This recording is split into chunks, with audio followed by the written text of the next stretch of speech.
What's up, young bucks, old goats? What's up, Bum? How What's you doing? happening? How you doing, man? Doing good, man. It's Saturday night. They're playing college football out here, trying to determine the playoffs. We'll talk about that in a little bit. It's getting a little convoluted for the playoffs in college. But I'm not the biggest college football fan. I just kind of got into it a little more this year. I believe this is the last year they have this layout. I think next year they expand this to even more playoff teams. Oh, I thought it was expanded this year. Is that right? So it's only 4 teams?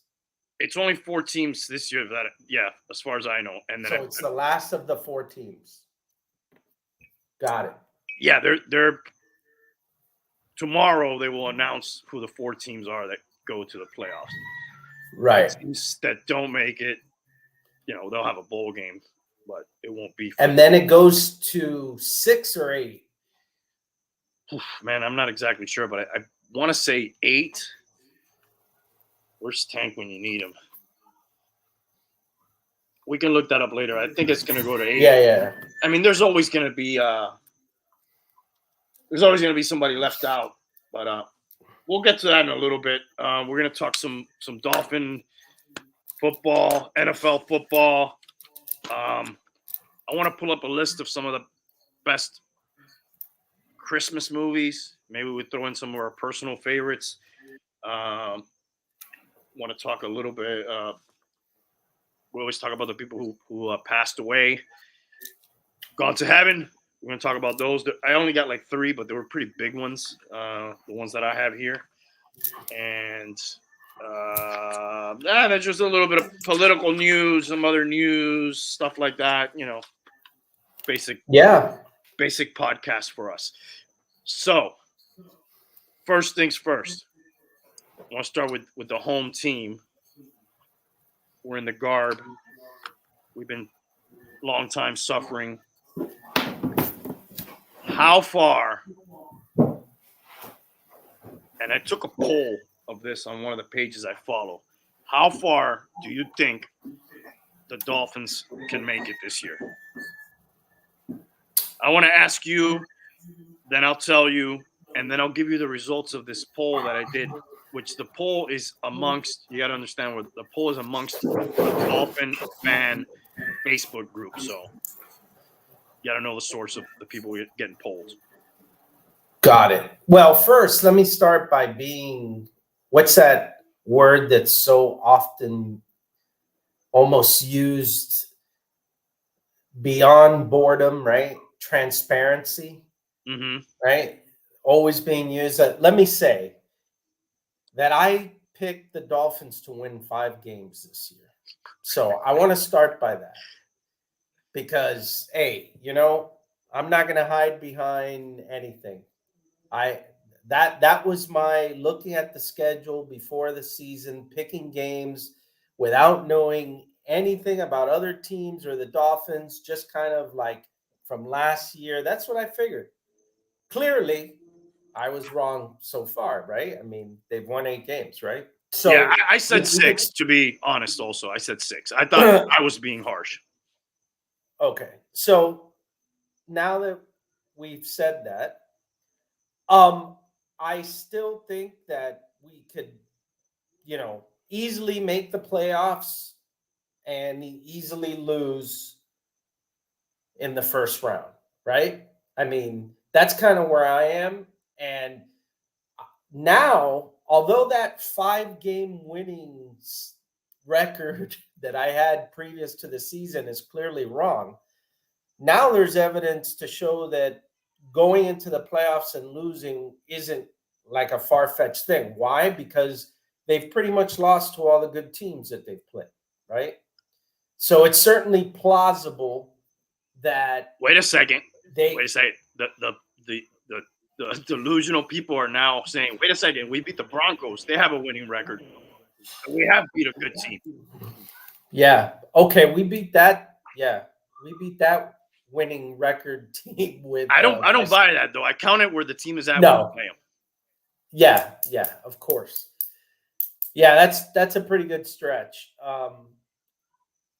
So based on what we've seen already, that they certainly haven't done well against good teams. I could easily see like a getting to the playoffs and losing right off the bat. Now, if we get in and we play like, one of maybe the bottom feeders of that, maybe we have a chance to move on. But I think if we get, a decent team right off the bat, it has shown so far this year that, we wouldn't be able to eclipse that, right?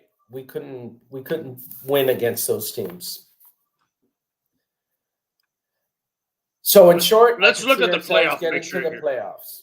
Let's look at the playoff picture right now, Bum, before you give me your final answer. And I'm going to give you the choices that I put on the poll, so you'll have to pick one. Right now, if we're just looking at the AFC, the Ravens will be taking a bye. The Chiefs at number 2 would be hosting the Colts. The Jaguars at number 3 would be hosting the Browns.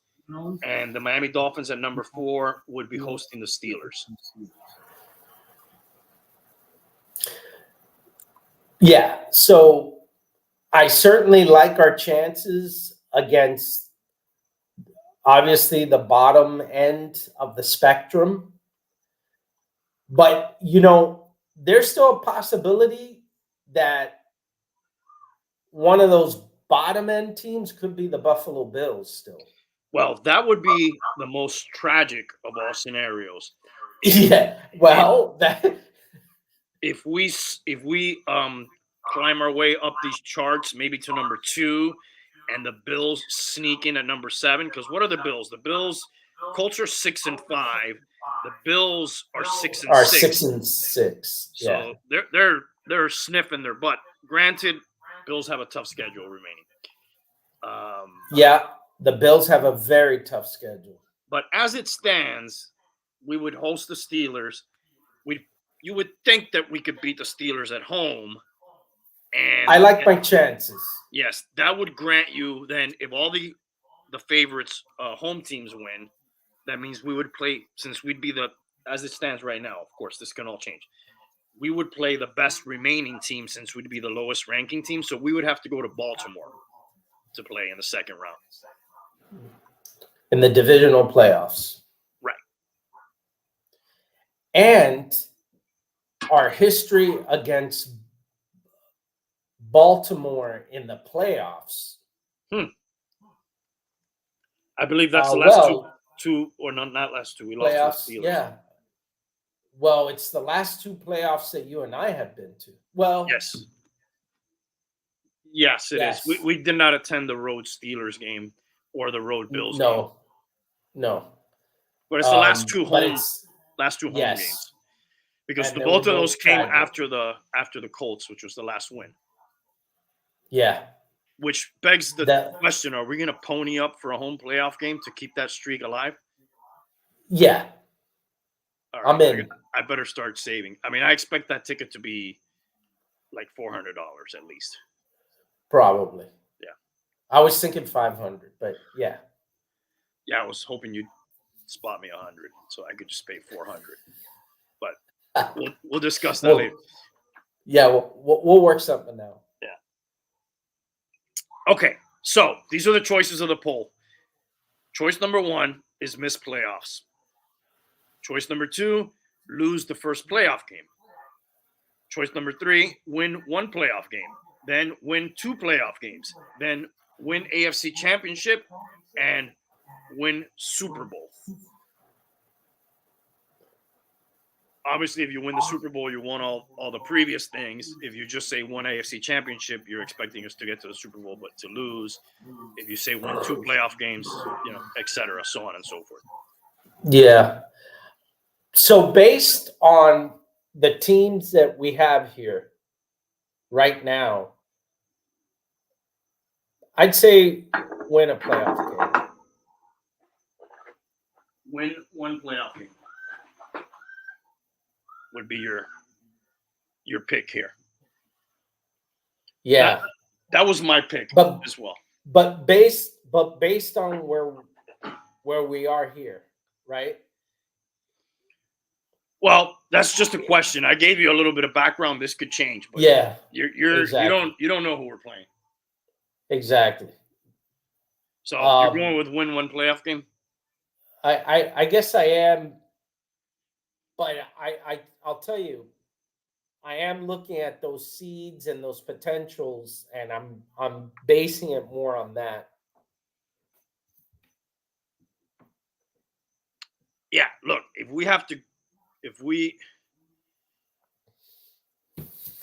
let's see. I think we can beat any of these teams below us. I am not. That's it. Yeah. I think we can beat the Jaguars. I think on a good day we could beat the Ravens. On our best day we could beat the Chiefs.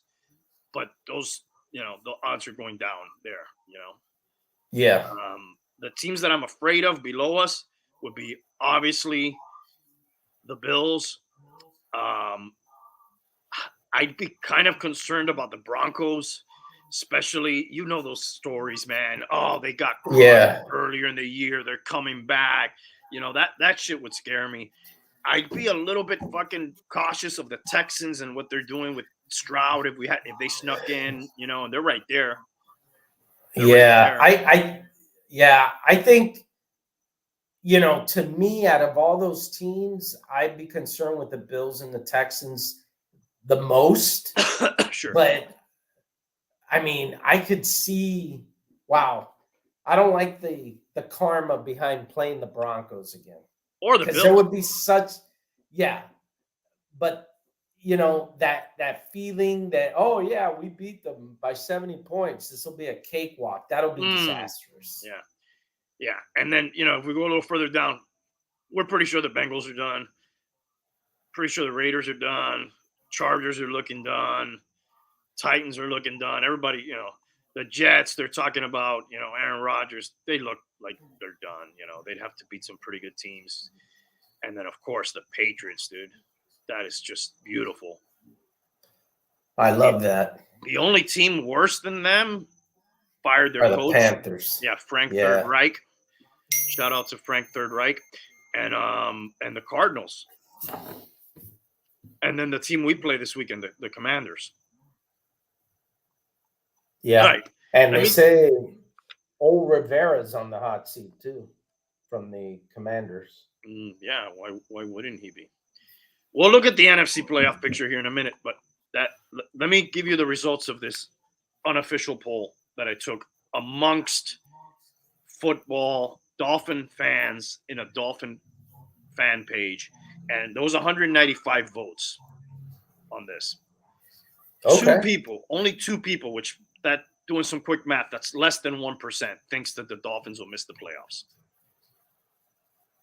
5 people, which is about 2.5%, feel that the Dolphins will lose their first playoff game. 47, make it 48 with you, which is 24% think we will win one playoff game. Okay, this is where the sane people stop chiming in. Now, 33% think the Dolphins will win 2 playoff games. That's not crazy. I'm being facetious. That's not crazy. 34 people, about 17.5%, think we'll win the AFC Championship. Wow. 39 people, about almost 20%, think we'll win the Super Bowl. 1 out of every 5 Dolphin fans think we're going to win the Super Bowl. I wonder what the age of those people are. And then 6. This one guy did a write-in vote. Win the Super Bowl, but bench Tua later in the season. I don't know if he was joking or not. Dude, from what I find on this Facebook pages and groups, these guys are all probably a big percentage of them is in their 20s probably. Yeah, that would make sense. So they don't know anything about pain and suffering yet. They don't know anything. They probably don't know like anything from last century. You remember when we were kids and you would hear about the 1800s and the Wild West, and I was like, oh my God, that's like a long time ago. That's probably what when they hear Dan Marino, they're like, oh my God, did they just invent the forward pass? They don't know shit about that. You know, when you were listing the breakdowns, what I was thinking is next year I'll probably be the 1% that'll say we won't make it to the playoffs. No, those guys are like even older than us, and they're looking at us and they're like, "How old are these guys?" They haven't been around. And I can see myself being those guys next year, right? Yeah, this is a shout out to this page. I have a lot of fun on this page. It's called hashtag. This is the actual name of the page. Hashtag Fins Nation. Hashtag Fins Nation is very divided on Tua, just like all the Dolphin Nation is really. And if you say anything negative about Tua or McDaniel on this page, they automatically will call you a Jets fan, or they automatically will say you're a casual, or like there's like a whole. It's like what was the name of those guards that I think Boba Fett was part. I don't know. There's like a whole bodyguard, Secret Service Tua thing. Like you cannot fucking say anything; they will just fucking attack you, dude. And then one of the favorite activities is seeing other quarterbacks that people have said in the past were better than Tua and just shitting on him. Like if Herbert has a bad game, if Hurts has a bad game, anybody does bad, somebody gets hurt, they just come out. Oh, yeah, no. Come out I think I think there's two people that we both know that probably should belong to that page if they don't, because they may be running this page. Maybe. The last week when Herbert and Allen lost, even though Allen probably had like one of the great games, right? Like 300 yards passing, 2 touchdowns, almost 100 yards rushing, 2 more touchdowns. Saying, "Oh, I guess these guys are really not that good." It's ridiculous. It's ridiculous. Yeah, I mean, it happened last year when we beat the Ravens. The Big O was shitting on Lamar Jackson. Dude, Lamar Jackson had a great game. He threw, I don't remember the stats, but he threw for, I feel like around 300 yards. He had a long-ass run, I think 2 rushing touchdowns. Harbaugh opened the door for us that game. Like, they didn't lose last year. The Ravens didn't lose to the Dolphins because of Lamar Jackson. They lost, in my opinion, because of coaching that game. Game day coaching decisions. Which I've noticed. That reminds me. Yeah. That, when you touch on that, reminds me of something else that I was going to say. You mentioned that on that page, people are very protective of Tua and Mike McDaniel. I got to tell you, I think that Mike McDaniel owns a little bit of this, can't beat the good teams from a coaching perspective, right? Because, the coaching staff is supposed to prepare the players and or make adjustments in tough ball games to get your team back into it, right? Mm-hmm. I haven't seen that yet. Granted, I like his offense. I like some of his innovation and play calling. Don't get me wrong. I don't think he's a terrible coach or anything, but I think right now what seems to be the gap is that when he plays the big boys, they're outsmarting him from a coaching perspective. Yeah, and I will take you back to a conversation we had, and just to compare and contrast, Mike McDaniel last year was 0-4 in December. And I'll recap this for anybody who may be listening. These are our last other coaches, and I got stats here dating back a decade. That is the worst. Obviously, you can't be worse than that. But nobody's even tied that or really gotten close to that. Flores was 3-0 in 2021 in December. Flores was 3-1 in 2020 in December. Flores was 3-2 in 2019. Now, granted, I think he was trying to tank one of those years, so he fucked it up. But still, 9-3 overall in December in his 3 seasons. And we started to doubt if we should have fired that guy. I'm not a fan of that guy, but you gotta give it when it's due. 9-3 in December for this team. Most people are probably surprised by that. Well, and it's also a little misleading too, right? Because that 9-3 record is probably as meaningless as you could be. I mean, yes, he won in December, and that's the contrast. But you probably couldn't win any more meaningless game. Like, they were never really in contention in those, right? Well, I mean, 2021, right? You're kind of close. I think what makes this meaningless is of the games that they lost. They always lost that last game that would have got them into the playoffs.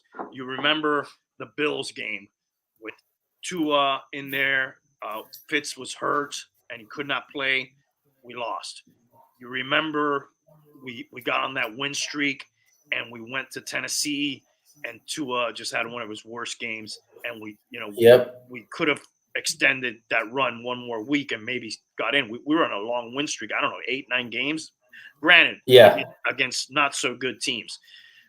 Right. And I don't remember the other year if we were in contention. I don't think so. They just got hot at the end that other year. Right. The Fitzpatrick year, where maybe we won 5 or 6 games or something like that. So I think that's probably what makes it more meaningless, that the one game that really mattered in 2 of those seasons that would have gotten us somewhere, we lost. But anyways, it's just interesting to know. And I'll take it back a little further before Flores. Adam Gase, 2-3, 2-3, 3-2.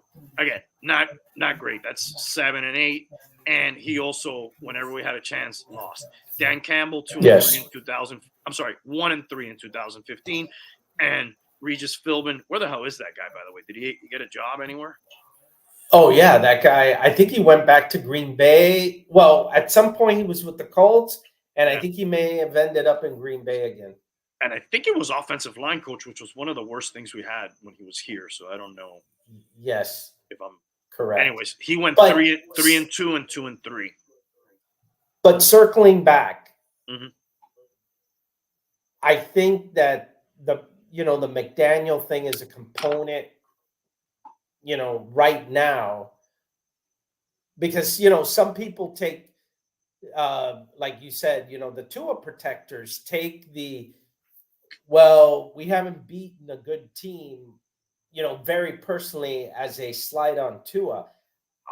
Obviously Tua is a component of that, but I'm also saying that the team and the coach are a component of that too. Right?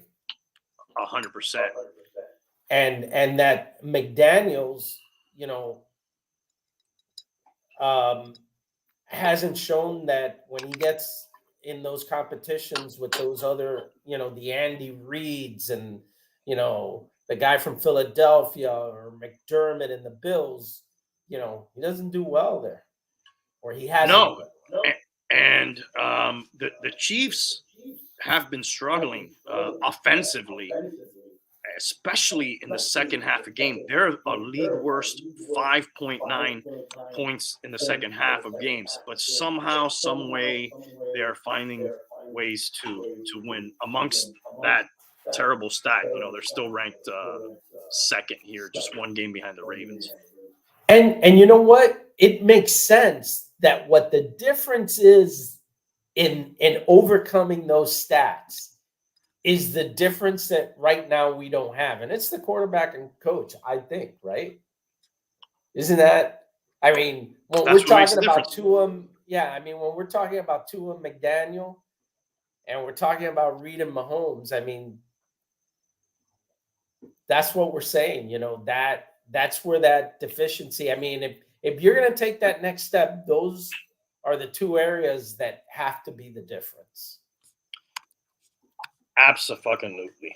And the people that say Tua's good enough to win, there's been worse quarterbacks that have won Super Bowls.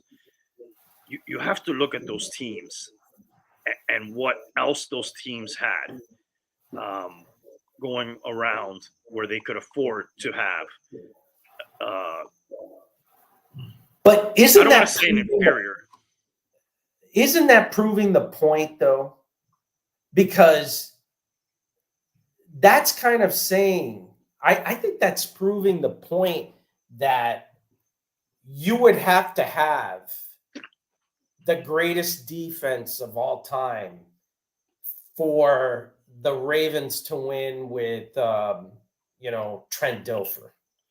You would have to have. Let's do something here for shits and giggles while you're finishing that thought there. I'm going to pull up the list of the Super Bowl winners, and we'll say, is Tua better than that quarterback? Let's play that game for a second. Oh, I don't know. That game should be. I would almost compare it to those people that are talking about the bad quarterbacks, because in a way they're admitting, well, he's not a great quarterback, right? But let's play the game for a second. Because he's better than Brad Johnson in their minds. Let's see how far back you have to go. He's better than Trent Dilfer, but what did those teams have is probably like some of the greatest defenses of all time. Yeah, the odds are not high. Well, I'll give it to this defense. This defense has been playing much better of late. Better, yes, better. And it seems like the offense is going the opposite direction of late. So the offense needs to bounce back, and the defense needs to maintain. Because I think the defense has been good enough the last few weeks. But last year's Super Bowl, Mahomes, not better than Mahomes. No. The year before that, the Rams, not better than Matt Stafford. Safe to say? He may be better than the version of Matt Stafford now, or maybe tied, but not when he won the Super Bowl, no. The Rams are in the mix, though, still, I think. They're still alive there. Not better than Tom Brady. No. Not better than Mahomes, which won the previous one. Not better than Tom Brady that won the previous one. He may be pretty close to Nick Foles. So yes, you got to go back to 2018 for us to even have a conversation. That's one. Let's keep going. Brady, Manning, that's Peyton. Brady. Yeah. Jesus. This is bringing up more pain than it is anything. Russell Wilson. Russell's playing a lot better too now. Yeah, he is. Joe Flacco, who's getting a start tomorrow. We'll talk about that when we pick the teams. He got a massive contract after the Super Bowl in 2013. One thing about Flacco that I always did like, nice fucking deep ball, dude. Strong, yes, nice deep ball, but no mobility and not a lot. No, that guy was always in a phone booth, man. Mm-hmm. He was always in a phone booth with like a bear. So in the last 10 years, I mean, most NFL fans, I don't know, we could argue Nick Foles and Joe Flacco. The other ones are not even an argument, I don't think. You said Stafford. There's no way. Stafford put up some monster numbers, and he was in a terrible franchise, dude. I don't think it's even close there. At least if we're talking their careers. Well, yeah, no. If you're talking careers, no. Yeah. I'd probably say I don't think Stafford is better than Tua now, though. I don't think so. But like right now? That guy's, right now. Because, I mean, Stafford seems not only very injured, but he seems to be shell-shocked. Are you talking about Stafford or Tua? I'm talking about Stafford. Oh, okay, because those things could be interchangeable. Really. Stafford, he's not had a great year. 2,500 yards, 13 TDs. He threw for 4 touchdowns last week, though. Yeah, that got him to 13 TDs and 9 picks. Yeah. Yeah. So. How many times has that guy been sacked? Let's see if that pops up for me here.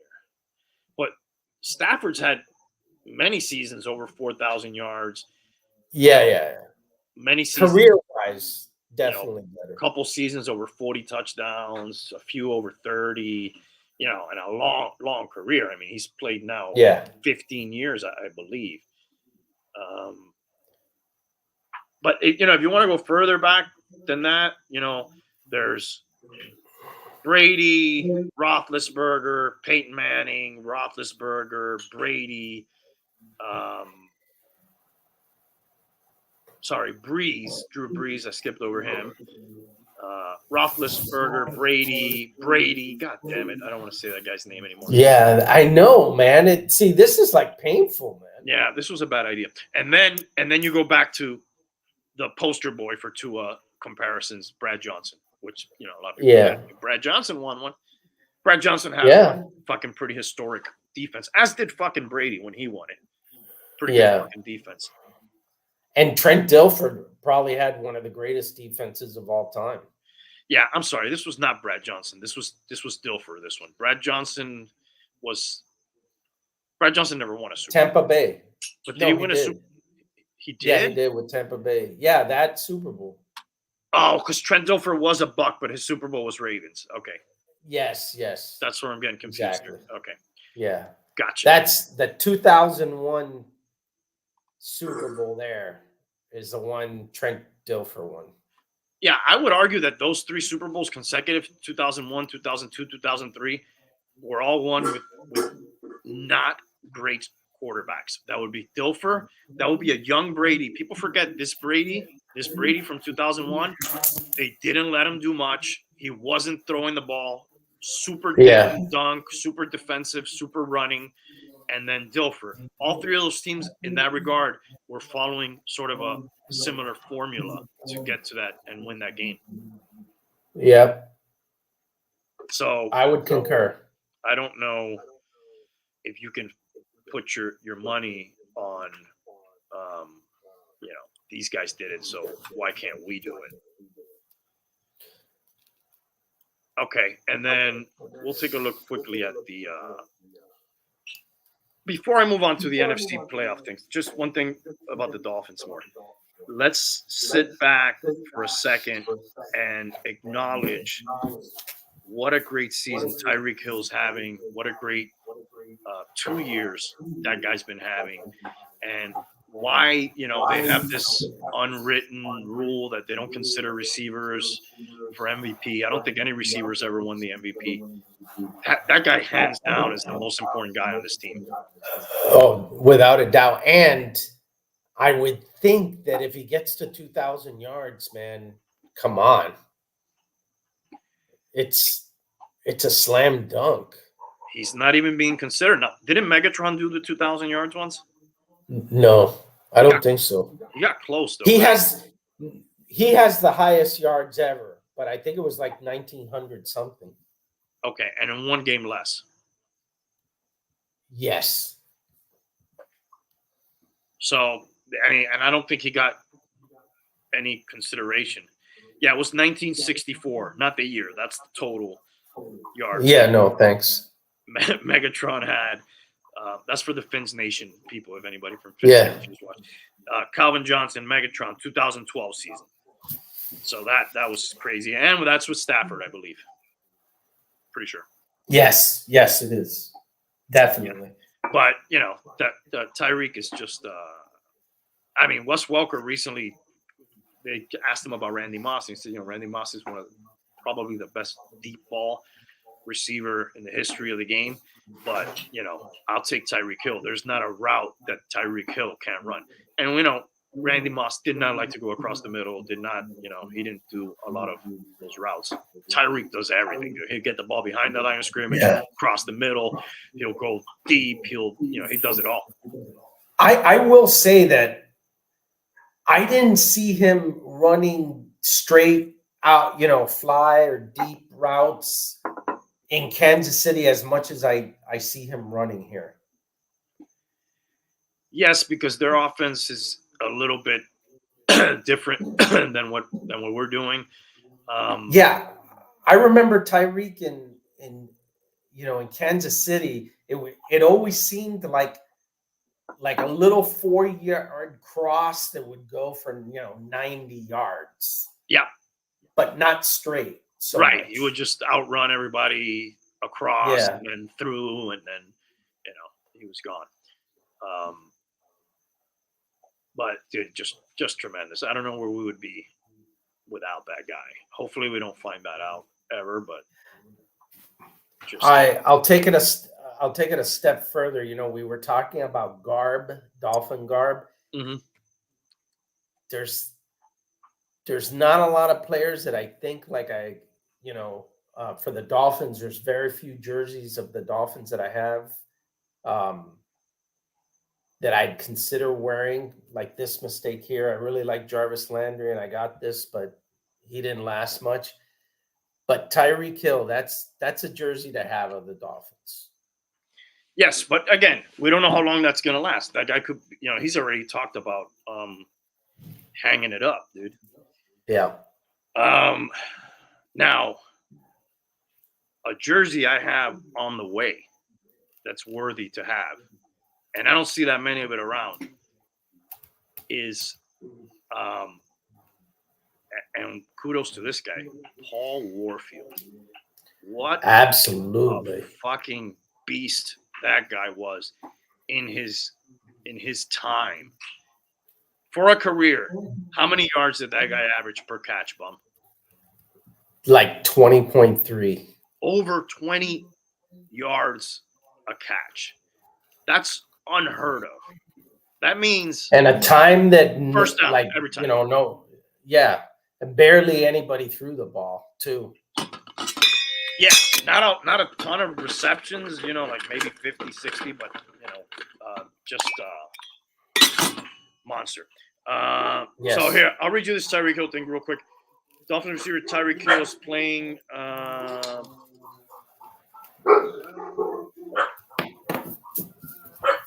He's the first player in 62 years to reach the 1,200-yard mark within the first 10 games. That's 120 yards a game. The last player to do it was Charlie Hennigan, who had 1,245 yards in the first 10 games of the 1961 season. Other guys who did it was Raymond Berry, 1960. Elroy Crazy Legs Hirsch, 1268, 1951. And John Hudson, 1,204 yards in 1942. Just for the record, I didn't see any of those people play. Not in their rookie year, at least. But you may have seen some of them play.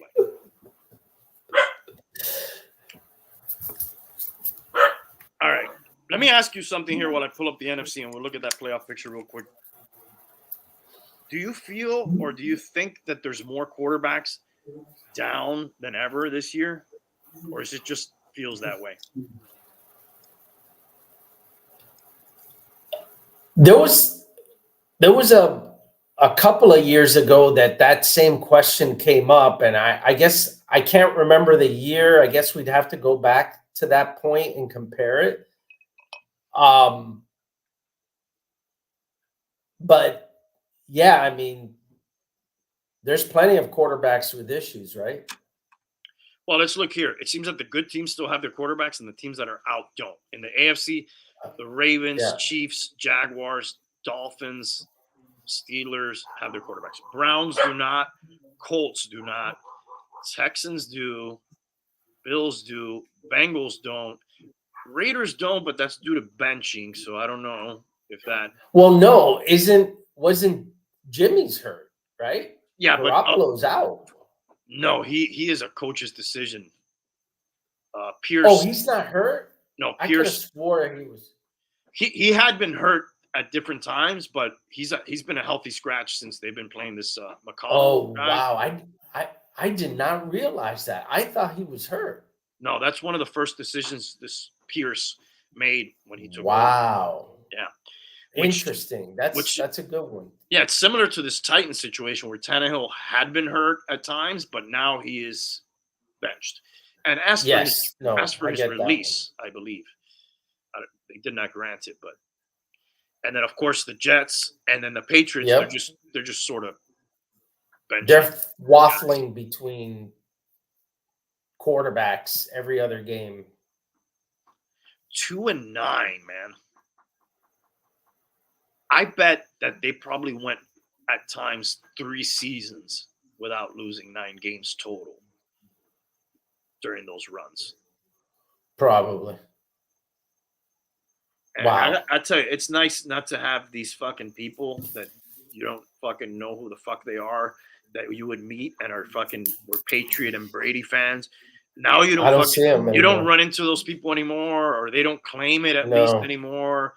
You know, No. they're hiding it. They're gone. Or they're in hiding, or they've jumped the ship, or you know. And then in the NFC, most of these teams still have their quarterbacks. The Falcons went with a benching on their end. The Vikings injury. Jordan Love has turned it around a little bit of late. Yes, at least he's scoring. The Rams and Saints have had injuries, but these guys are back in, Stafford and Carr, respectively. And the Giants injury. Cardinals, they got their guy back. He had been injured. So, yeah, a lot of injuries. I don't know if it's more or less than ever. But if the playoffs started today in the NFC, the Eagles would have the bye. The Niners would be hosting the Seahawks. That would be a divisional battle.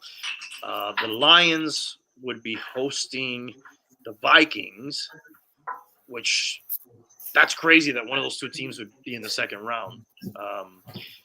Then the Falcons would be hosting the Cowboys.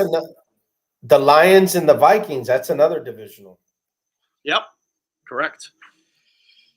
And then the Falcons Cowboys. Which is the other one. Yeah. So that is where we stand. I don't know. I think we've also talked about this. Man, the Cowboys look a lot like the Miami Dolphins. Mm-hmm. Mm-hmm. Except with a better defense. With a quarterback that people have been doubting, probably even himself. You know, I hear his press conference and he's like, you know, I'm not going to believe the media now that they're saying I'm good when they were saying I sucked and to take my job. And like, I guess it's tough. And it's that's happening to him for different reasons, right? It's not so much because of injury or skill, like it's happening to Tua. For him, it's because he got a massive payday and they just don't feel that he's lived up to it, you know? But he did get injured. I mean, they broke his leg or his ankle or something, but that was a legitimate injury. And, you know, while he was running, Tony Romo thought it might be a cramp at the time. Yeah, that was a pretty horrific, gruesome injury too. Yeah, I mean, it's like facing the other direction and shit. Yeah, the thing about them is that like every year that delusional fan base is expecting them to win a Super Bowl. Yeah, where they can barely win a playoff game. And they're filling, 100,000 seat stadium. Yeah, so there's a little difference, but there are similarities for sure. I think there is. Yeah, I think there is. I'm going to pull up the NFL schedule with point spreads here.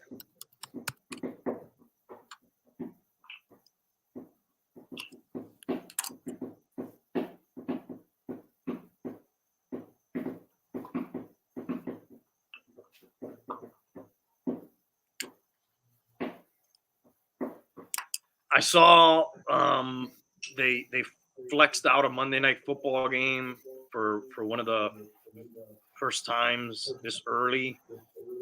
I think is what it was. Did they flex out the Patriots? They did, and I think that's what it was, right? That's never been done.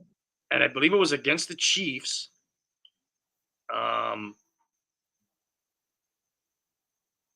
And I would have liked to see the Chiefs unload on them, to be honest with you. So I'm not sure I agree, but I guess most of the country doesn't want to see their Patriots get whooped.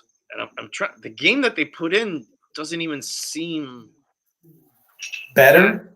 I mean, yes, it's a better game, of course, but it's not like you had a fucking no doubter in there. I'm trying to find it here. They were talking about if to flex the Baltimore Dolphin game. Flex in? Flex in, yes. But I guess it's harder to do when it's because that would be a 1 p.m. or to like a night game. I don't know. To me, that would have been a good flex. Even though the Dolphins do not do well in prime time. Yeah, I can't find it, but I know that that's the game that they flexed out, which was the Chiefs and the Patriots. And I can't find who they flexed in. By the way, I had a couple notes about the Dolphins game here. Let me just get them off my chest while we're at it. Last game we played was that Black Friday game, Jets. Yep. That is an oddity in the NFL, a Friday game. It happened in 2020 and 2009 when Christmas fell on a Friday. Before that, the Dolphins and the Chiefs met on a Friday in a 2005 game that was hastily scheduled. I'm not sure if we were at that game. Do you remember that? It was a hurricane. I think so, but I don't. It was around the time that we were going to the game, so right? Yeah, 2005. There was a hurricane on the way, and FSU just won. By the way, they played what was the the game, score? 16-6. Wow. So you would think Florida State's got to get in. They're undefeated, and they did it with their backup quarterback the last couple of games. Yeah. So they got to get in. They can't leave those people out. No. But they'll probably be a sacrificial lamb for whoever they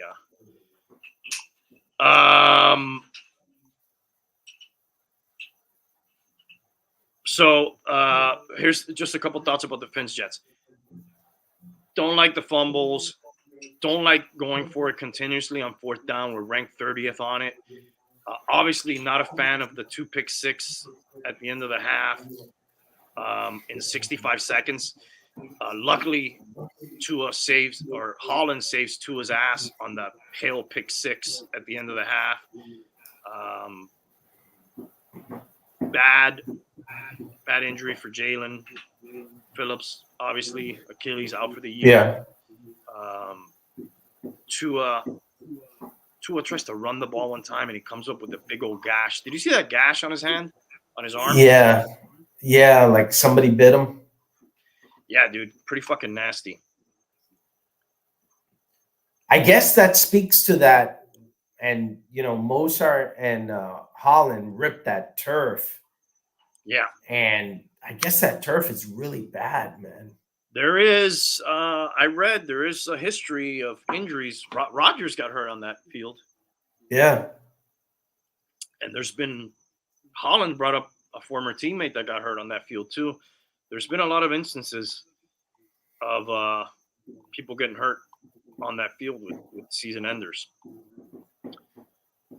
All right, so let's look at these games for this weekend.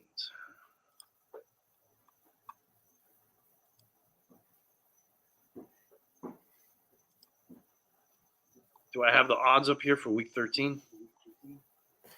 Yeah, I'm seeing your screen. Okay. Chargers favored by 5.5.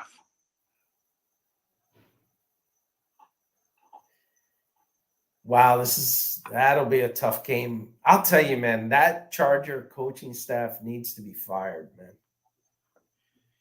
Yeah, a lot of people are surprised that didn't happen last year. I mean, this is a better team, man. Yes, you would think. And right now, they are just being kept alive by Herbert and the receiver Keenan Allen. Mm-hmm. Keenan Allen Wayans. Ivory Wayans. Yeah. I mean, obviously, I'll pick the Chargers here, but yeah, me too. Lions at the Saints, favored by 4.5.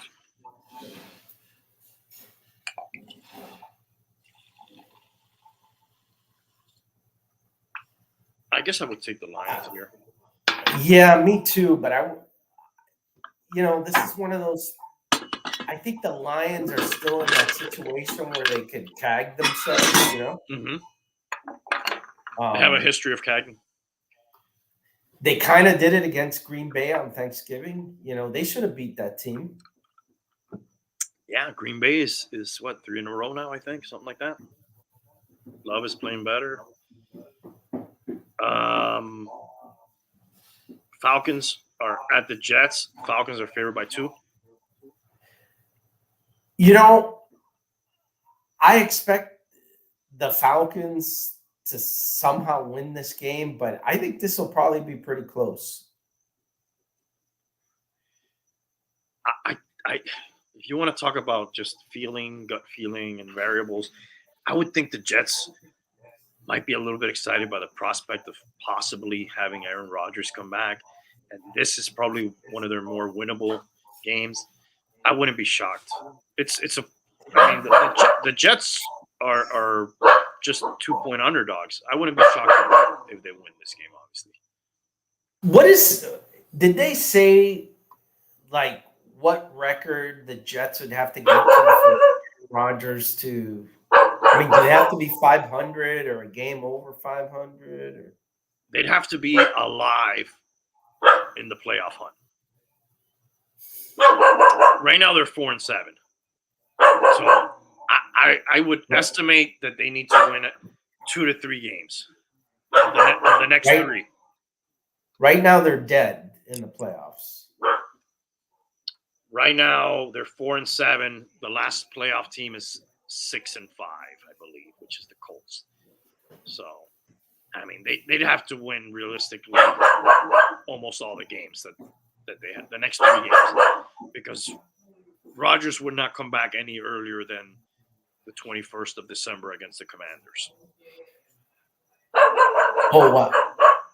Sorry to get off topic, but look to the right-hand side there. C.J. Stroud's success factored into Panthers' decision to fire Frank Reich. That's interesting. Yes. Now, does that mean that they were expecting Frank Reich to coach up more, or was Frank Reich part of the reason that they picked this Bryce Young, or what are we saying? Yeah, that's exactly. On the surface, I sort of thought, like maybe Frank Reich was all into Bryce Young and maybe downplayed CJ Stroud, and now they're like, fuck you. Mm-hmm. But you're right. Maybe it's that they coached him up. I mean, if you think about it, maybe it's a little bit of both. Well, yeah, and CJ Stroud has a first-year head coach that he's playing for, a defensive guy. Yeah. I want to talk about Frank Third Reich when we're done with this a minute, and that whole scenario. By the way, sorry. No, that's good. That's cool. That reminded me. I wanted to talk about that. So the Jets at 4-7, they play the Falcons, then they play the Texans, and then they play the Dolphins, and then December 24th, Merry Christmas. Maybe you get Aaron Rodgers. I think they got to win 2 of those games for that even to be an option. He's not going to come back if they're out of it. But they're out of it now.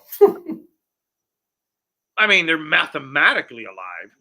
If they're 6-8 or 7, they could run. I don't know. It's hard. Be hard for them to beat us, I would think.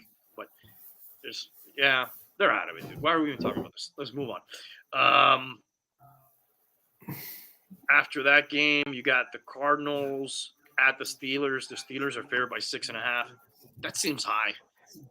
It seems a little high, but the Steelers defense is playing well. They fired the offensive coordinator, Matt Canada or something Canada. Yep, Matt Canada. They put up 400 yards for the first time since like 2012. Yeah, which was kind of shocking because I thought Big Ben had some good yardage, and I mean he had Antonio Brown for a lot of that stretch. That offense was pretty damn good, man. Yeah, but 2012, you're getting probably the lower end of Roethlisberger's career there. I mean that was 2012 was probably the peak of the killer bees. After that it kind of started to fall apart. They all kind of left, and then Roethlisberger stayed there on his own. By the way, another shocking thing about the Matt Canada thing you just mentioned, that is the first time in Steelers history in 82 years that they have fired any type of coach in season. That's amazing, dude. It speaks to the franchise. Yes. And then we're going to talk about the Frank Third Reich situation, how that contrasts that. I would take the Cardinals in this game. I think that's too many points for the Steelers. They got Kyler back. I don't know. It seems like a lot of points. You got sort of a pick 'em here next, which would be the Colts at the Titans. Colts are favored by 1. You got a feeling on this one? I mean, I'm surprised this is a pick 'em because I think the Colts have, some decent tools, players, probably a better defense than the Titans. I'd go with the Colts here. Yeah, garden mildew at the Commands against Will Levi Jeans. All right, the Dolphins are favored by 9 at the Commanders. I'll tell you, the Commander, dude, that guy Sam Howell, dude, that guy's chucking the ball around like crazy, dude. He seems to throw for 300 yards in every game. Granted, a lot of that is because they're losing. I think he throws for 300 picks too, though, right? I don't check his picks. I don't know about that part. You're probably right, but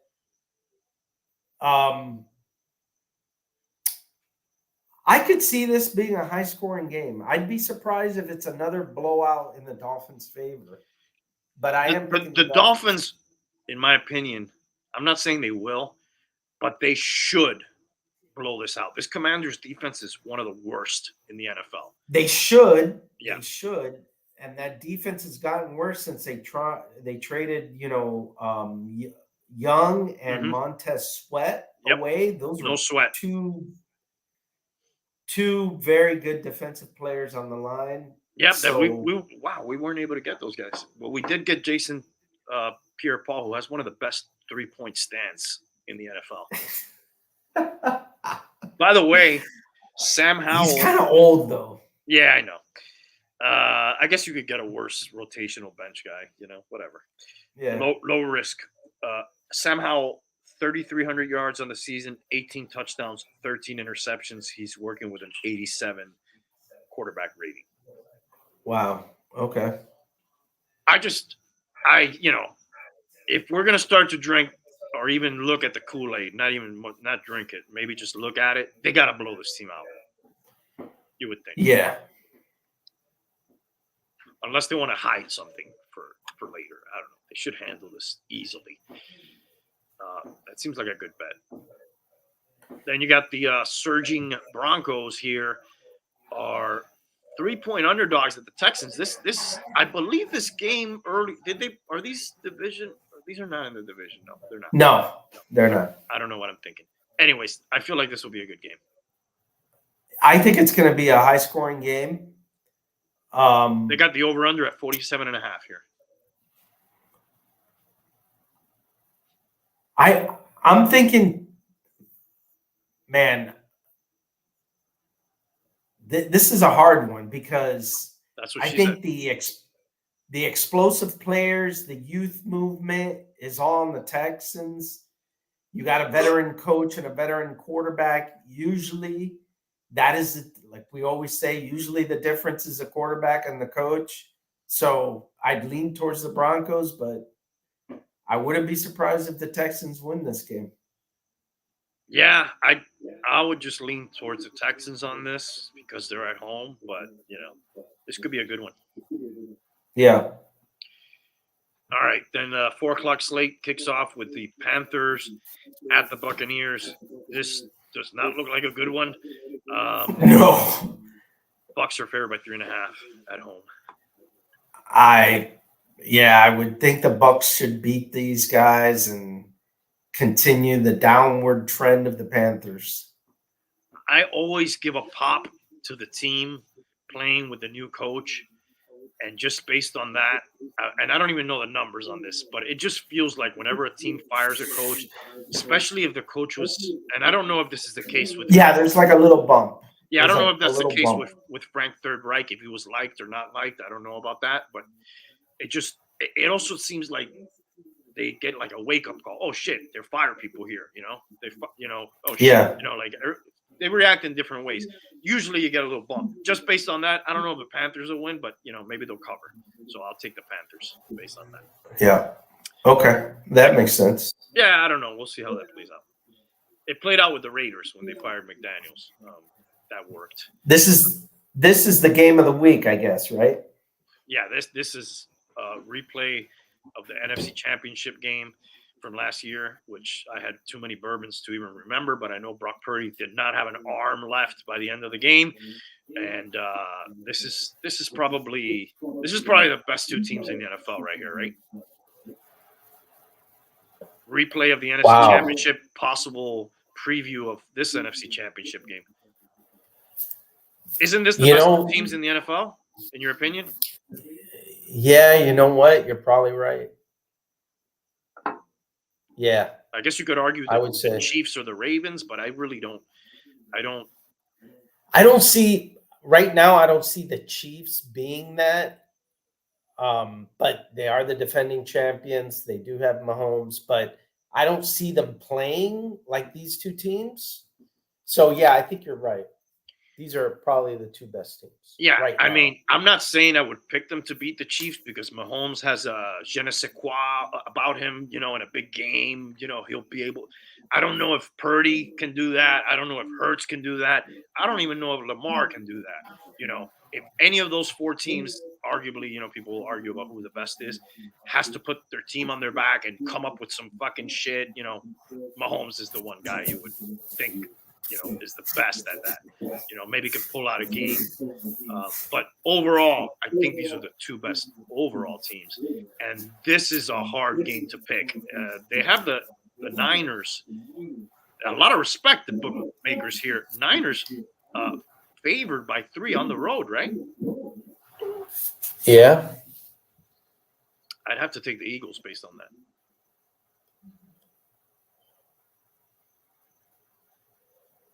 Just based on the home team.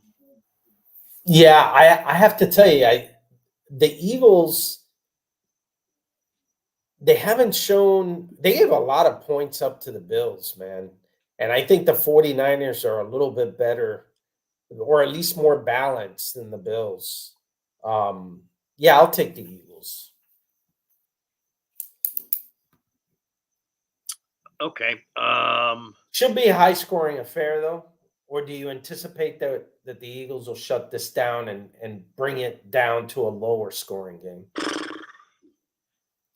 What do they got the over-under at here? 48. I mean, they're expecting – that's quite a few – that's not a low – Yeah. We're talking – based on the spread, they're expecting this game to be 25-22 in the – Niners favor. That's the score they're predicting for this game. Yeah. 25-22. That sounds about right to me. I'm expecting low 20s sort of game. Okay. The Eagles are 24-4. Their last between this year and last year. And I believe Jalen Hurts is 30-4, his last 34 starts, which is interesting. That's pretty impressive. Yeah. Brock Purdy, another guy, though. I think he's just has 3 losses. He had not lost. Last year he didn't lose. So something's going to budge there. Another playoff contender here. We got the Browns are at the Rams, and the Rams are favored by 4. And this is the Joe Flacco game.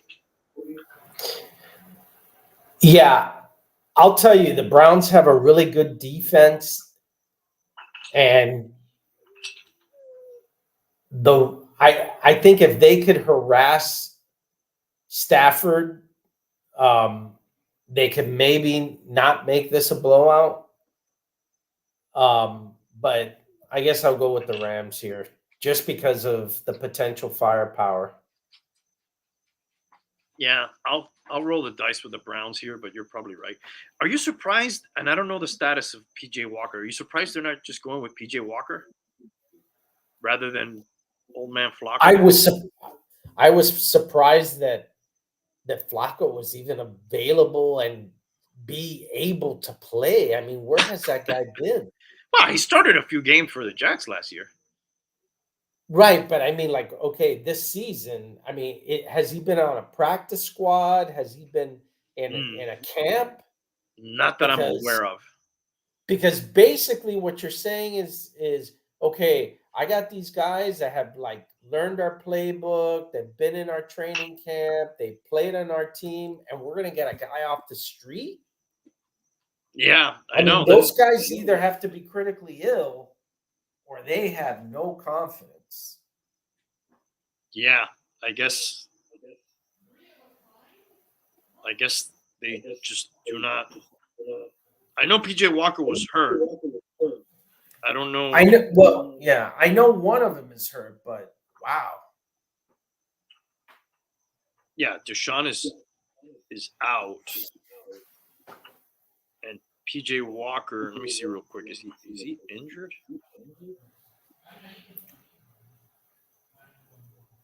He's just behind him on the depth chart.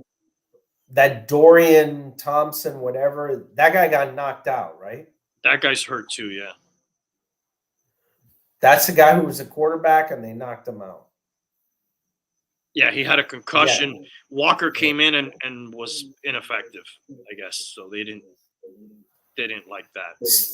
Wow. So they skipped straight from, he came off the bench cold, maybe with a full week of practice, he'll be better, to we need like a bum off the street. Just get him in there. Yeah. Yep, that's what they're doing. It's an interesting evaluation. We'll see how that goes. Yes. It's a bold strategy, Cotton. We'll see how it plays out. Next, we've got the Sunday night football game. And this could be an interesting game. We've got the Chiefs, probably not deserving to be favored on the road by 6 against sort of a surging Packers and Jordan Love team here. And the great Lambeau Field.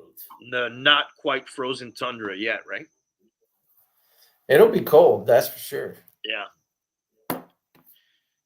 I'll take the Packers and the points here, man. I don't know, the Chiefs. We talked about their second half offensive struggles, and Jordan Love and the Packers are trending up. Maybe.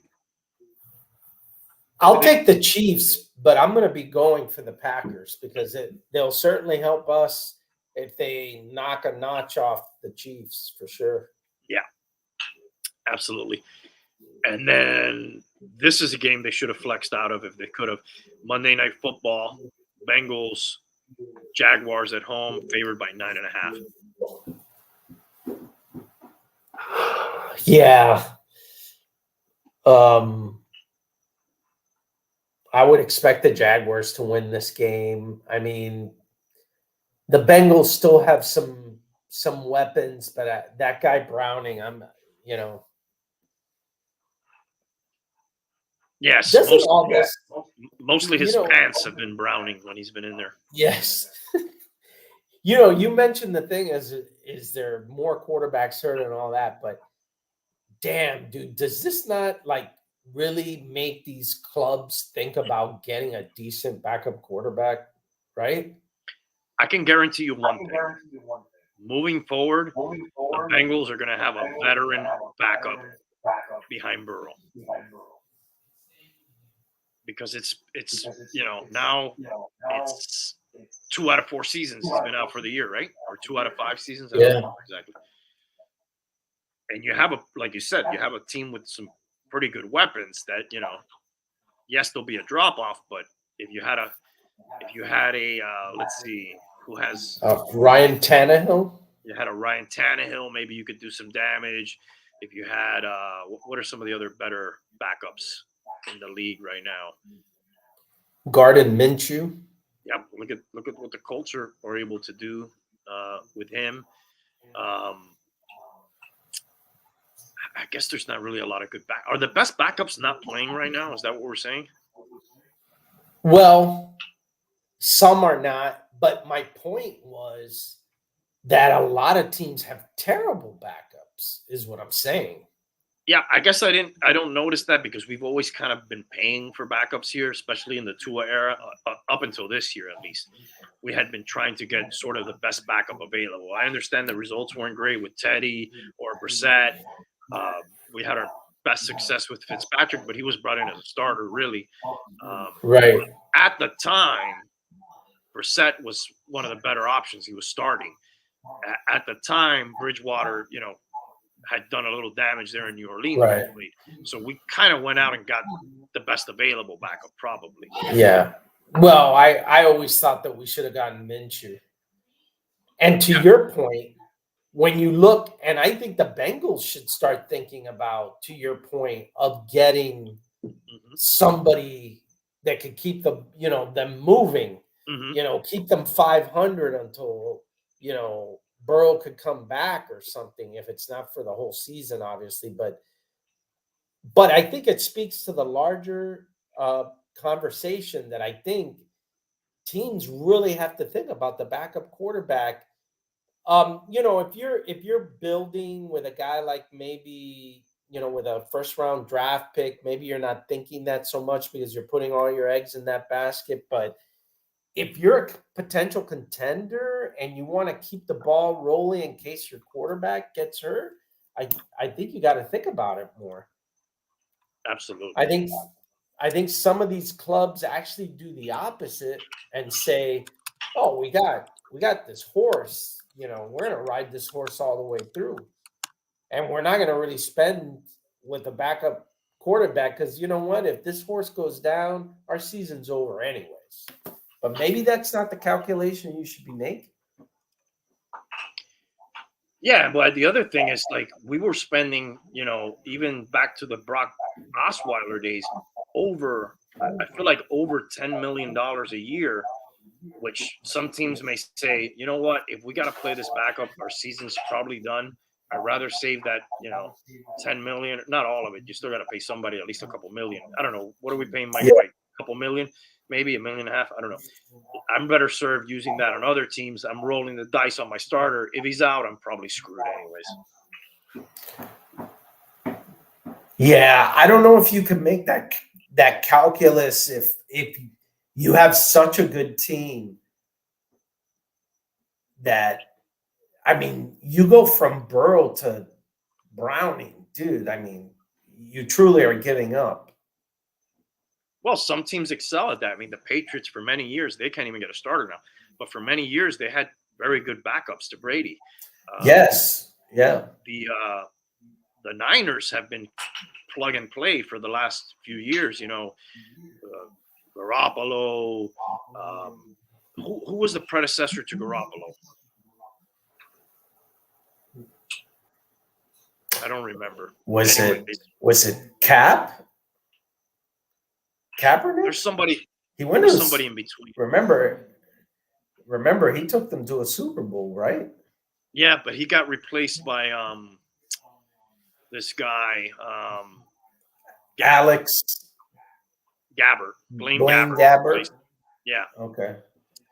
But Garoppolo, Lance, Purdy, they've kind of put in other guys there and been able to.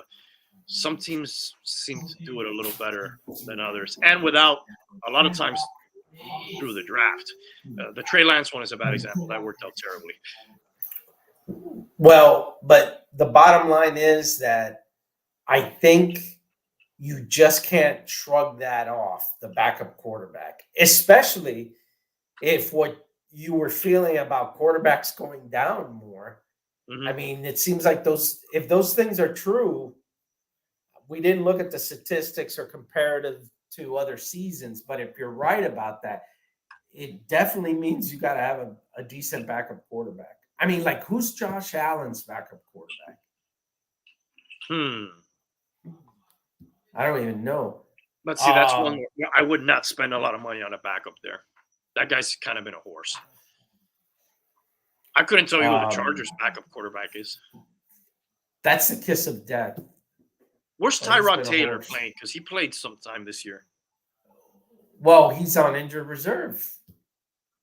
He actually came in for the Giants. He actually came in for Danny Dimes and then got hurt. Okay. I mean, that guy's one of the better backups in the league, I would say. And Jacoby Brisket, he's actually backing up Howell. He's in Washington. Who's backing up Mahomes? It's not Chad Henne anymore. Oh, that's a good fucking trivia question. Who's backing up? I didn't know that Matt Moore backed up Mahomes. When? Did you know that? But when was that? Could it have been right after?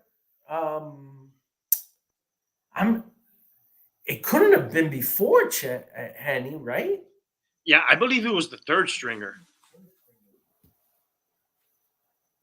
They actually had 3? Wow. Here's some of the backups. That's shocking. Brissett, you mentioned, on the Commanders. Andy Dalton is on the Panthers. We mentioned Tyrod Taylor on the Giants. We mentioned Blaine Gabbert. He's the backup at Tampa Bay. Colt McCoy is in Washington. Brian Hoyer is in New England. Is he really? Brian Hoyer?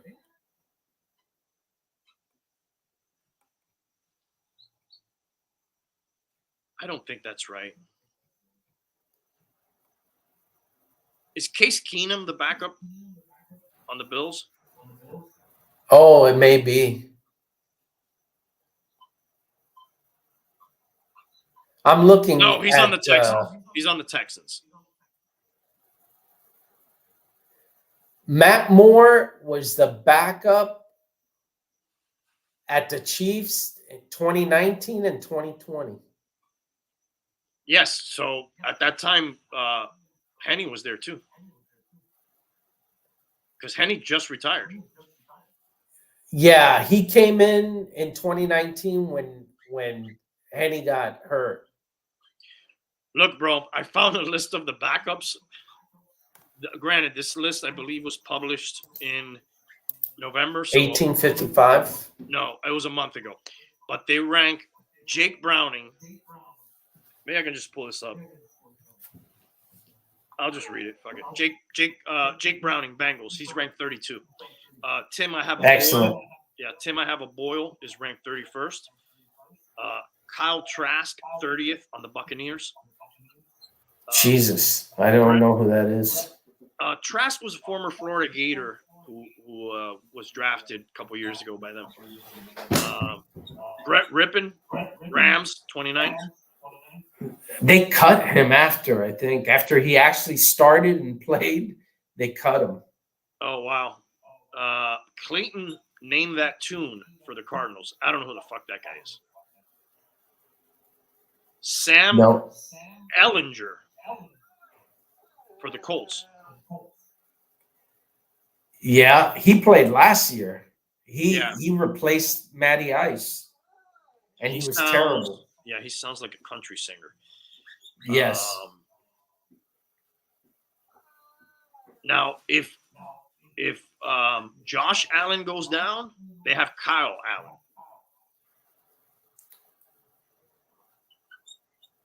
I think he was a Panther at one point. He was actually a starter for the Texans. And then He also was a Panther and a Commander. Wow. Blaine Gabbert is back up to Mahomes in Kansas City. Jesus. He replaced Chad Henne. Somebody who sounds like a made-up player named Sean Clifford is back up in the Packers. Bailey Zappi, Patriots. Are you hearing any team where you say, wow, if the main guy gets hurt, I'm confident we'll continue to win? Have you heard any yet? No, but I'm on number 22, working my way to the best. So, Got it. Easton Stick for the Chargers. Oh, yeah, that guy's going to be a savior. Tyson Bagent, who I think this guy's played this year, right? A couple games at least. Yeah, he has. He has. He's been terrible. Yeah. PJ Walker, 20th. They've decided on him. Desmond Ridder, Falcons.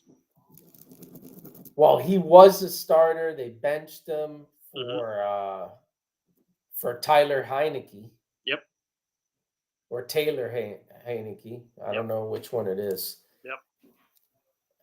I thought that guy was pretty good. Yeah, he's sort of a gamer kind of guy.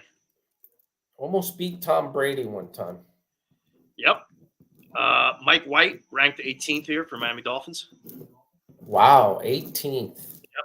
Cooper Rush, 17th for the Cowboys. That guy's pretty good. That guy actually came in and won a game in relief. So I think that's a good thing too. When you keep a guy around, you find a guy and you're like, hey, this guy's solid. Yes. Let's keep him around. They've sort of done that with him. David Mills, who was a former starter, is back up at the Texans. Yeah, that guy was horrible. He wasn't horrible. He was. Yes. He was okay. Horrible. At one point, his numbers were similar to Tua, so I guess you're right. Yeah. Jared Stidham, former Patriot, is the Broncos' backup. Drew Lock, who was supposed to be their starter, ends up being their backup to the best Jets starter in the league right now, Geno Smith on the Seahawks. Damn, Jimmy Garoppolo is the 13th best ranked backup, and he was a starter like a few weeks ago. Joshua Dobbs, 12th. They have him as a backup, yeah. Yeah. Oh, yeah, that's what he was. Yeah. They have Will Levi. He's a starter now. Well, no, I don't know. Are they going with him? That was kind of questionable. They weren't sure because they had. That's true. They said they were going to reevaluate it in the bye. Yeah, Will Levi's ranked 11th, but he's a starter now. So maybe you put Tannehill is probably near the top of this backup list now. Steelers have Mitch Trubisky. Has he won a game in relief? Because he's played. They have him. I don't think he's won. They have him ranked 10th. Actually, that's who used to back up Allen, which I thought was a good move. Marcus Mariota is number 9 for the Eagles. Wow. CJ. That's another thing. I'm sorry to interrupt, but no, go ahead. I'm going to put the dog inside. I'll be right back. Finish your thought. I'll be right back. Yeah. I think that's another good sign of coaching and evaluating, right?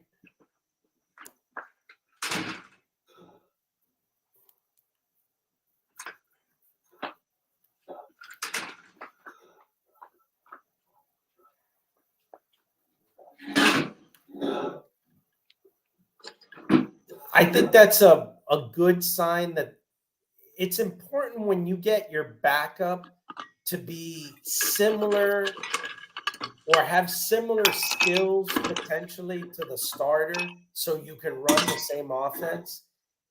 And Mariota has always been kind of a running quarterback, and that's kind of what Hurts is. So that kind of makes sense. Yeah.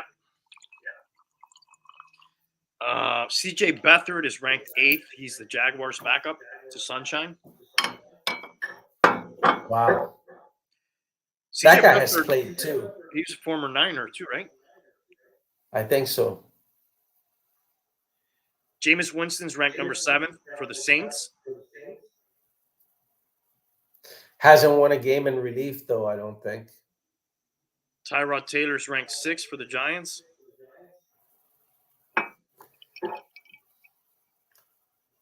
He was probably better than all the starters they had.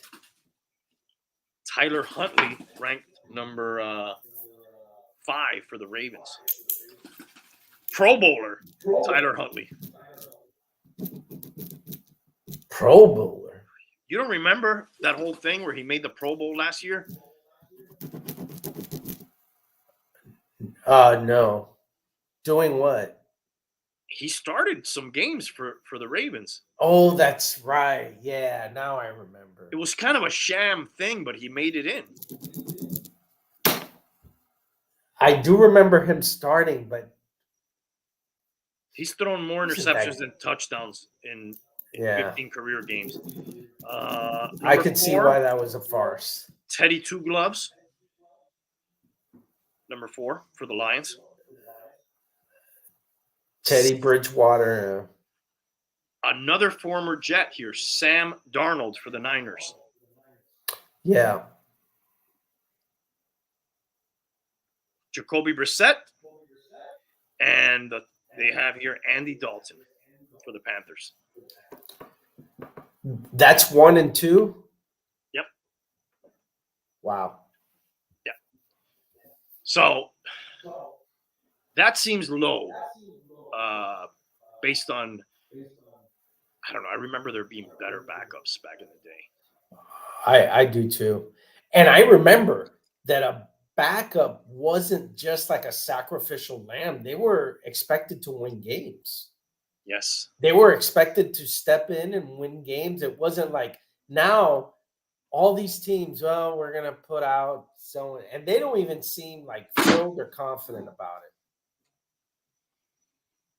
Yeah, I mean, I don't think I'd spend a lot of money on those guys.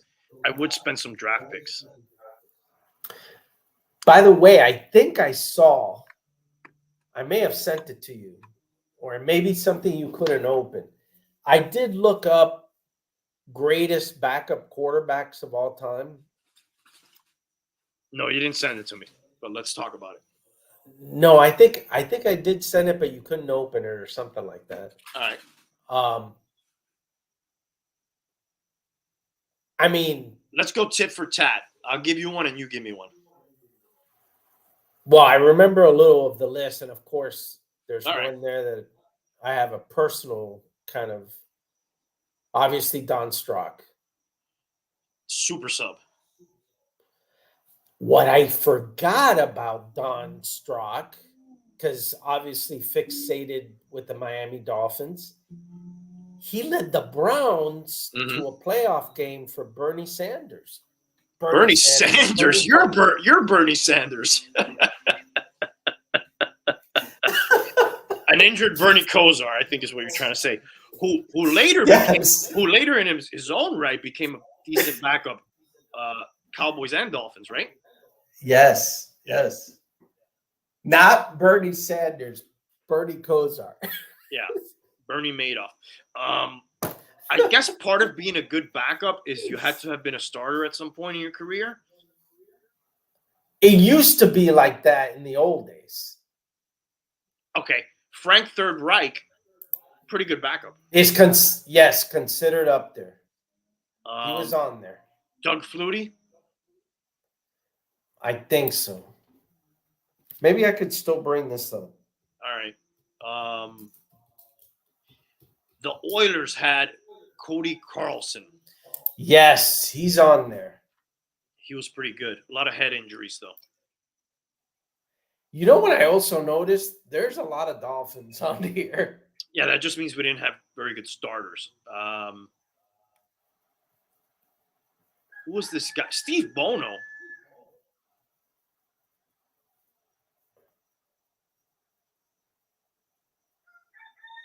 Luke McCown. Yeah, that guy, yeah. one of the fighting McCowns. Nick Foles. Yep.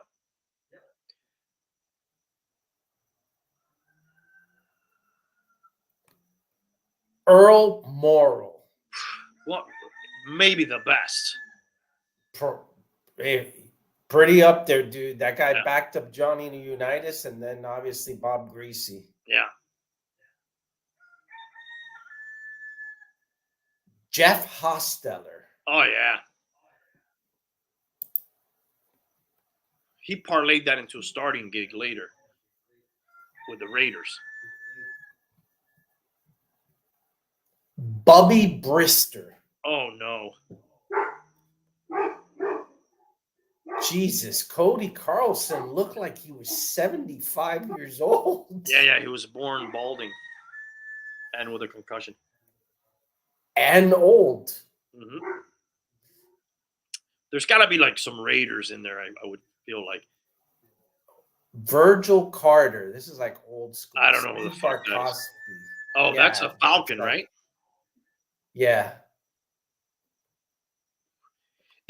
I'm sorry. Zeke Barkowski. Oh, okay. That guy was an offensive coordinator for the longest time later. Okay. Not familiar. Todd Collins. Gary Danielson. Doug Flutie. Yep. Sean Hill. Brian Hoyer. That guy's still there, right? Yeah. Damian Heward. Yeah. Heward. Former Dolphin. Yeah. Yeah, Matt Moore, Matt Moore's on here. He's actually two after that. You did send me this list. You mentioned the amount of Dolphins that were on it. Yes. Frank Third Reich. Yep. Don Strock. Yep. Mike Tomczak. Remember that guy? Yeah, Bear and Lion. Yeah. Yeah. And Steeler. Another Bear, Steve Walsh. Cowboys, Bears. Yeah. Former Hurricane. Yeah. So those are some of the names. I don't want to belabor that too much. All right. Yeah. I don't think I remember very many. Steve DeBerg later in his career helped us. Yes. A little bit. But you see, what does it seem like the quality of those backups were better? Do you know what CJ Beathard and Colt McCoy? Bobby Method. Colt McCoy, he's got to be one of the best career. He's on here. He's on here. Career backup guy. Yeah. He probably encompasses like true. A lot of those guys were starters and then became backups, or were backups and then later became starters. Colt McCoy's sort of been a career, solid in a pinch backup kind of guy. But to me, like the definition of a true backup quarterback is that you actually win when he plays. Right. I mean, Scott Mitchell was that, for the Dolphins, mm-hmm. who was recently in the news. Yes, I have that on my list. Might as well talk about that right now. Are we done with this backup situation? Yeah. Did you catch the Barry Sanders doc? I didn't. Not yet. All right. I don't want to spoil it, but you lived it, so I don't think I'm spoiling anything for you anyways. No, you can't spoil it. Yeah, I mean, obviously Barry Sanders, one of the best. There's probably nobody like him before or after. I thought there would be some sort of, like, oh, that's why moment. There really wasn't, like they build it as like he would reveal why. I think it's just that the Lions sucked and he was like, fuck it. I don't want to keep killing myself, and this team is not signing free agents. Scott Mitchell, who sort of made a stink about the documentary, he was not even mentioned or shown. He was not mentioned by name or shown on any footage that I can recall. I guess he just wanted to be in the news because they talked about, them not having quarterbacks. He had a nice year there one year. Yes.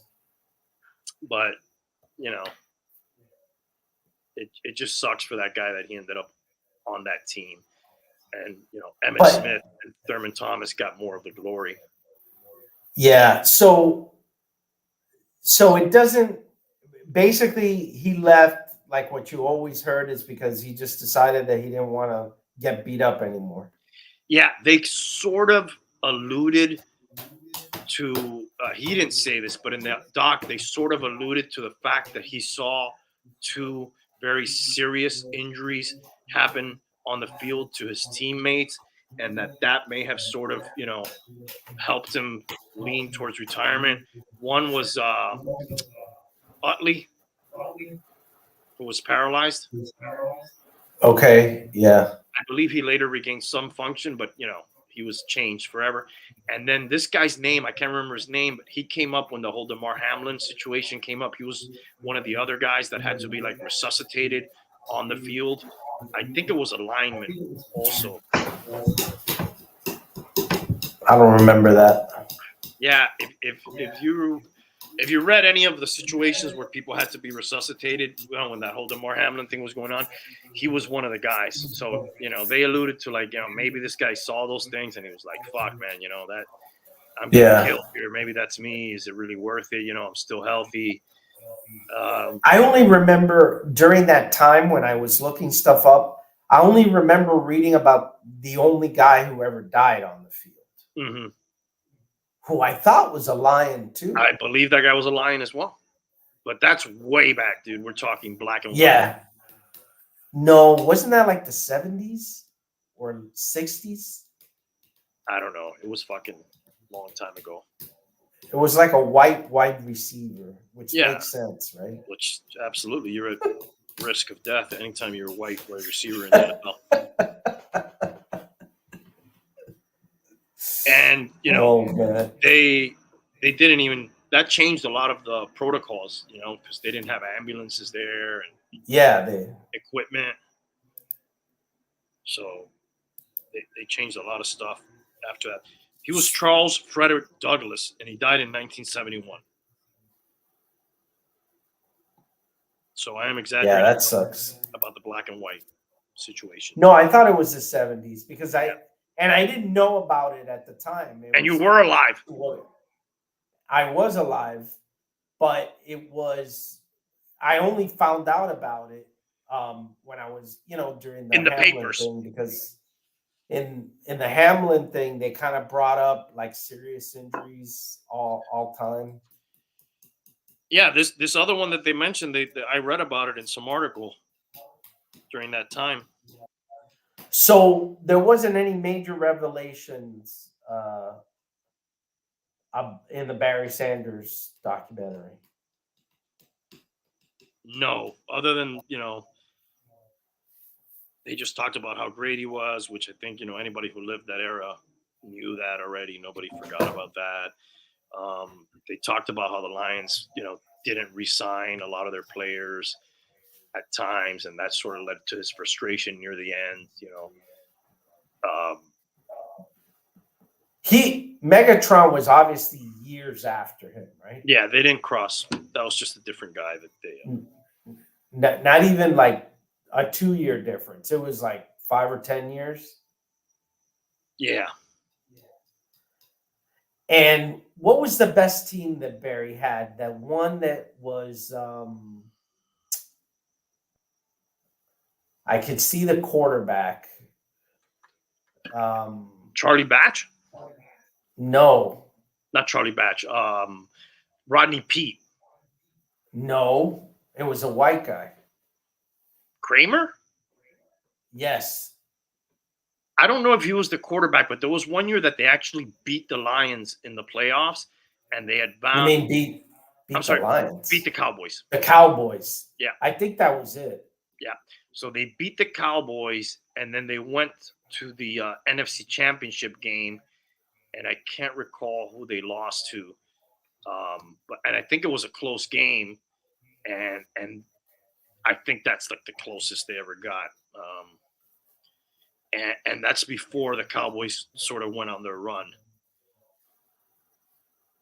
and that might have been like 91 or something like that. Yeah, 90 or 91, and I think that's the best team they ever had.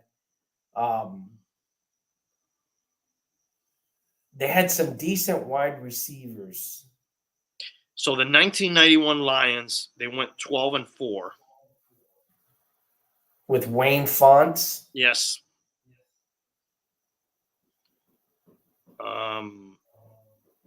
They won the NFC Central. They beat the Cowboys handily, 38-6, and they actually I misspoke. They got blown out by the Redskins, who were the eventual Super Bowl winners that year, if I'm not mistaken. Yes. 41-10. That was the Mark Ripien version of the Skins, right? Yeah, they had Barry Sanders. These were their Pro Bowlers. Lamas Brown on the offensive line, linebacker Chris Spielman, free safety Benny Blades, and a very good kick returner Mel Gray. Hell yeah. Jerry Ball was an All-Pro.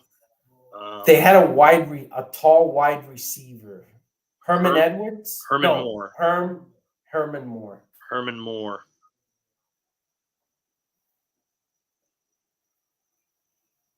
Eric Kramer was the quarterback. Andre Ware and Chuck Long were the backups.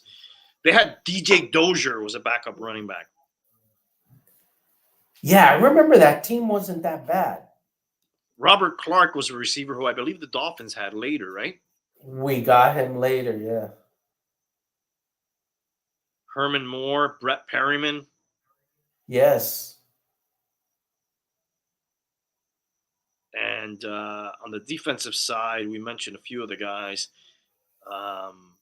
Kelvin Pritchett was another guy who was not bad. Ray Crockett. You know what? In my entire span of watching football, I could swear there has always been a Kelvin Pritchett on some team. No, to me, the name that's most used is Mike Williams. Yes. There's been so many Mike Williams over the years. Yes. Agreed. And on the Dolphins, some sort of Wilson guy. Definitely. Usually like a cornerback of some sort. He gets torched. Yes, you don't want to see him playing. Okay, so yeah, that was the Barry Sanders. It's interesting, I guess, especially for people not that familiar with the era and the Lions and Barry Sanders, which brings me to my next point here. I'm going to bring it up because we're talking about great running backs, and I want to bring up the list of yards per carry leaders in NFL history. What team would you say is most represented on this list?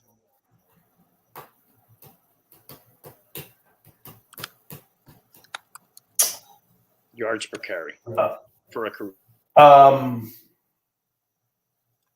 The Cleveland Browns. Abso-fucking-lutely. Now, I'm a fan of Mostert. I could do without some of the fumbles, but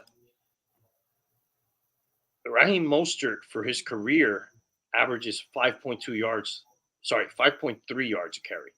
He's averaging 5.2 this year. That's down a little bit for him. He averages 5.3 over his career. The highest is the guy from the Chiefs, right? What was his name? For running backs, yeah, Jamal Charles. Yeah. What was his? 5.4. But he's actually not the highest. He's not. No. Let me bring up the list here. Oh, I thought I just asked that.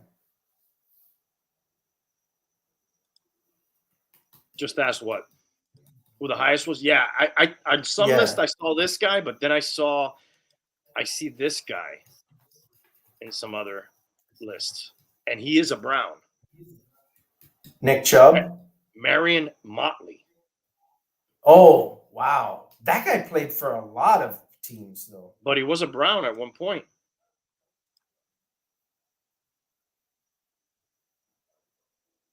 $5.7. He's a fullback.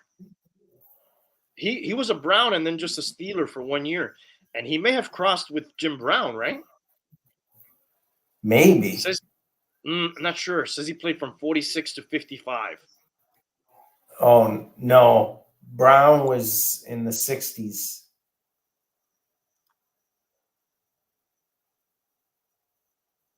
Yeah, 2 years later, after he left, Jim Brown came in. Michael Vick is the leader, but he's a quarterback, 7 yards a carry. Randall Cunningham, 6.4. Lamar Jackson, and then we got Marion Motley, Russell Wilson, Jamal Charles, and Nick Chubb, another Brown. Jim Brown. If Mercury Morris.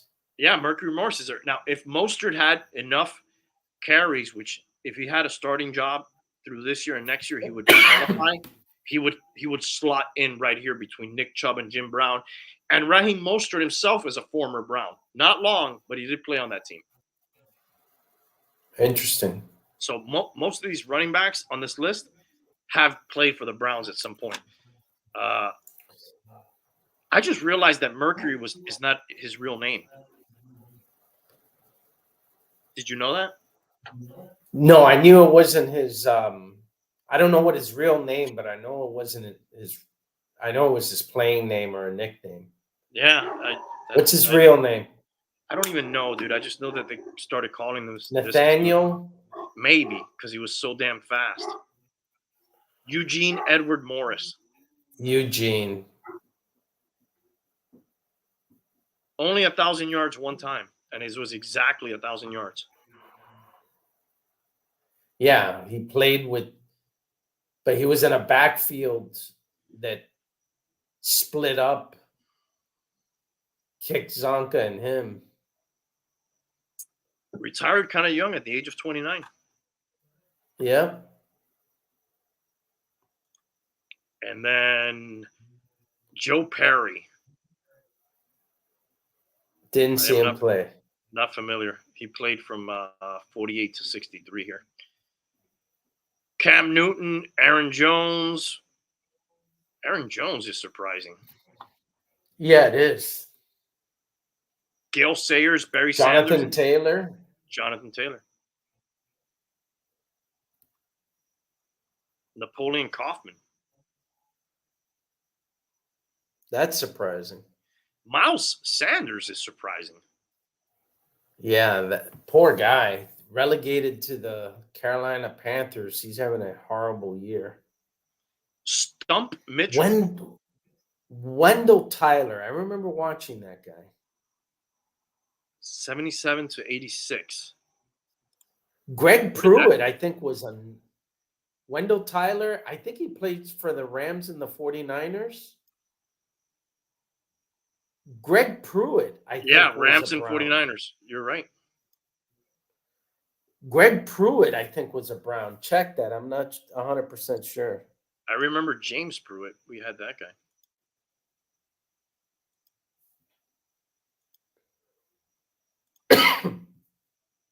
Greg Pruitt.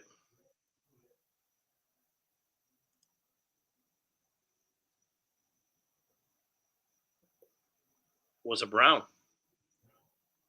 Yeah, may have been part of the Cardiac Kids. From 73 to 81. Yeah. Finished his career with the Raiders. 83 and 82 through 84. I guess he got a ring. Tank Younger, Tank Younger, that guy sounds like a football player. Oh, yeah. Tiki Barber, Derrick Henry. And the juice is on there. All right, we're getting down on this list. I don't think we need to go any further. Yeah. But just interesting, a lot of Browns, and interesting that Raheem Mostert would be top 10 in Slotted NFL history. In there, yeah. Slotted in there with the very Jim best. Jim Brown and Nick Chubb. Nick's Chubb. Nick's broken Chubb. Yeah. Poor guy. So Frank Reich. Wanted to touch on him. One of the shortest tenures in NFL history. Coach. And also, we thought Mike McDaniel was setting records by having 2 of the shorter stints. Frank Reich set the record for being fired in season 2 years in a row now, right? Didn't he get fired? Was he with the Colts? Yeah. Wow. Let's pull up this article here. And he got replaced by a guy who never coached. Remember that debacle? Isn't he getting replaced by a guy who never coached this year as well? Oh, I don't know even who replaced him, but you're probably right. He got replaced last year by Jeff. I only play on Saturdays. That's why I lose on Sundays. 1-10. He gets fired. Chris Tabor. Now, I'll ask you this question before we get into this list a little bit. The owner of the Panthers is like a hedge fund guy. And one of his strategies is if it's not working, even if it costs money, make a change. That, I guess, in the hedge fund world is good. Cut your losses. A lot of people are arguing that's not what works in the NFL world. What do you think about that?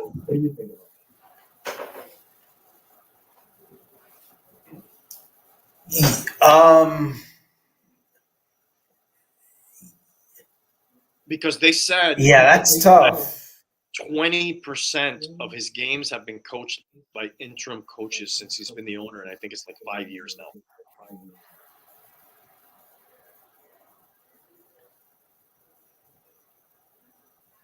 Obviously, wow. Yeah. Have. Yes. But if you make almost the wrong to a detriment, though. Yeah. The Steelers, you mean? But some people would say that, but maybe Chuck Knox at the end, but fuck, I think you deserve to go out. Like you wonder though, right? If some of these people would be given a chance, like if they win 2 games. Well, we saw somebody like that, Hugh Jackson, right? Yeah. Dude, didn't that guy win 2 games in like 2 years? Yep. By the way, he just got fired again from college.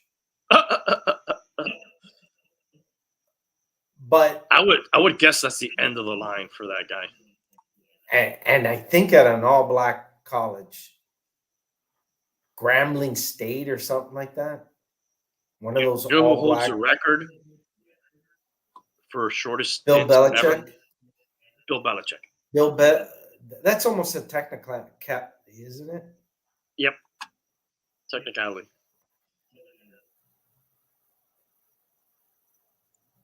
Wow. So what about this guy? You think they're going to leave him around until he coaches himself out of this? He certainly earned it, man. Wow, but it's not like he's 6-8 or, it's not like 6 Super Bowls, brother. Come on. Wow. You guys were doing this on a regular before he was around. Take your lumps. Let the man go out with pride. I hate this fucking guy, Trust me. I'm not saying I feel sorry for him. I'm just saying, if my coach, I'll fucking kill, I'll kill people. I'm just waiting to win 1, much less 6. My coach, dude, I was pissed when they fired Shula, and I never saw him win a Super Bowl. Yeah. I realized they didn't fire Shula, but they pushed. It was one of those fake. Yeah, it was one of those fake transitions. In my eyes, they fired him, dude. They gave him no choice. They gave him some face, but he would have kept coaching. He didn't get to leave on his terms.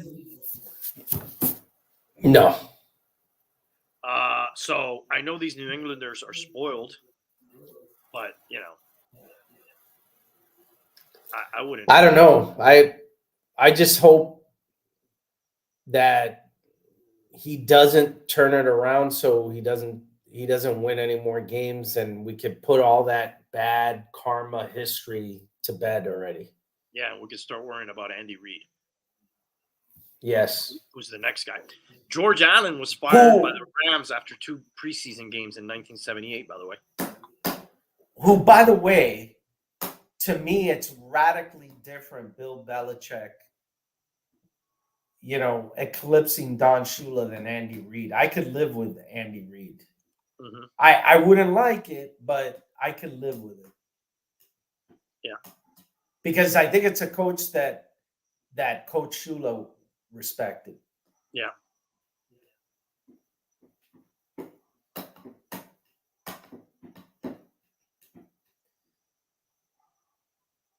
This guy took them to a Super Bowl. Who? George Allen. That was his first stint, right? Oh, at Washington? Because that's who he took to a Super Bowl. Oh, no, I'm sorry. He was with the Rams here. He had 2 stints with them, it says here.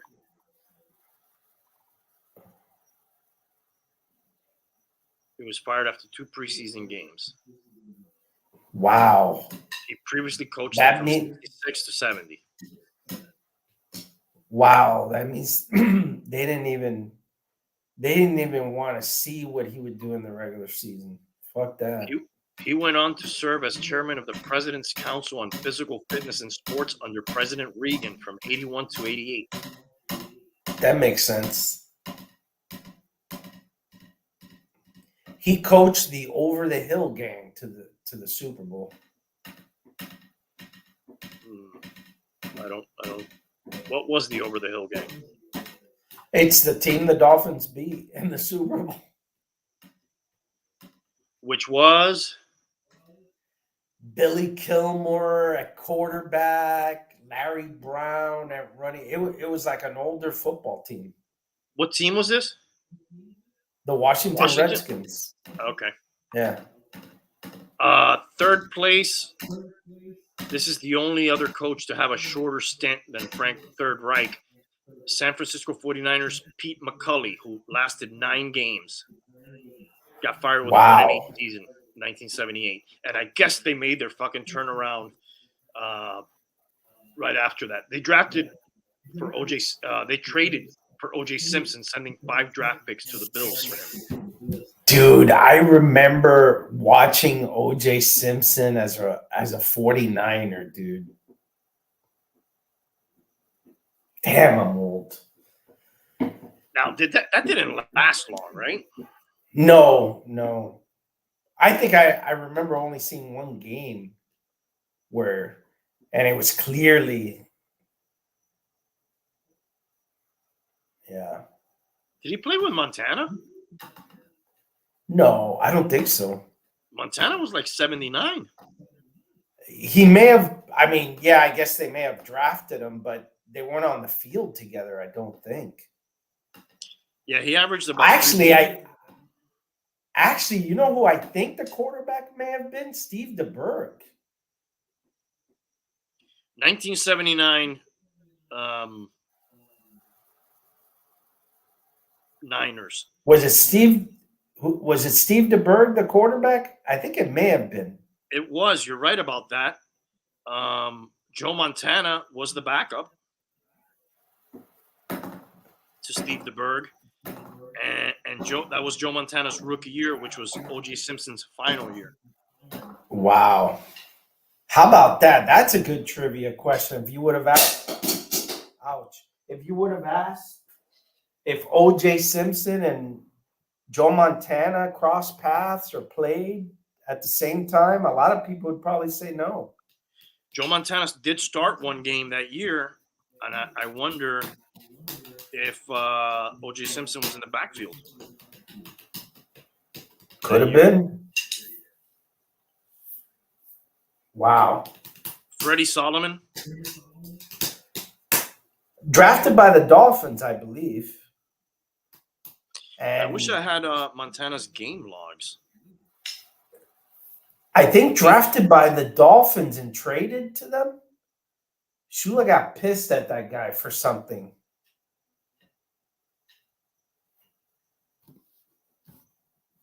Ended up being a pretty good receiver for Montana. Yeah. Anyways, so that's the third, and then Frank Third Reich is the fourth. Wow. Wow, amazing that they were able to bounce back from that O.J. Simpson debacle, trading the 5 picks to turn it around quickly with Walsh. I'm trying to remember if I saw Joe Namath play for the Rams.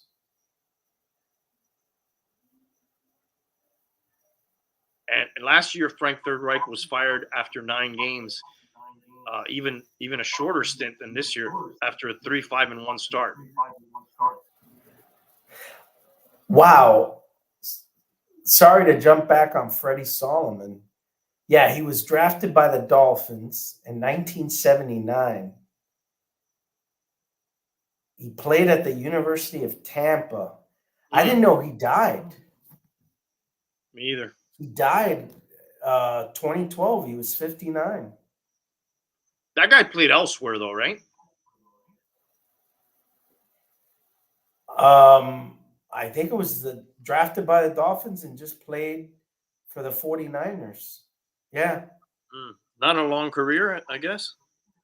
70 Dolphins 75 to 77, and then 78 to 85 with the 49ers. So he got won a 2 ring. Super Bowls. Yeah, he got a couple. 2. So one against, I guess maybe the Dolphins. Yeah.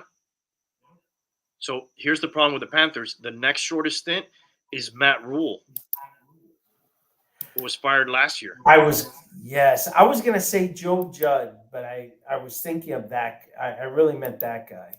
Yeah, this guy is now a college coach somewhere.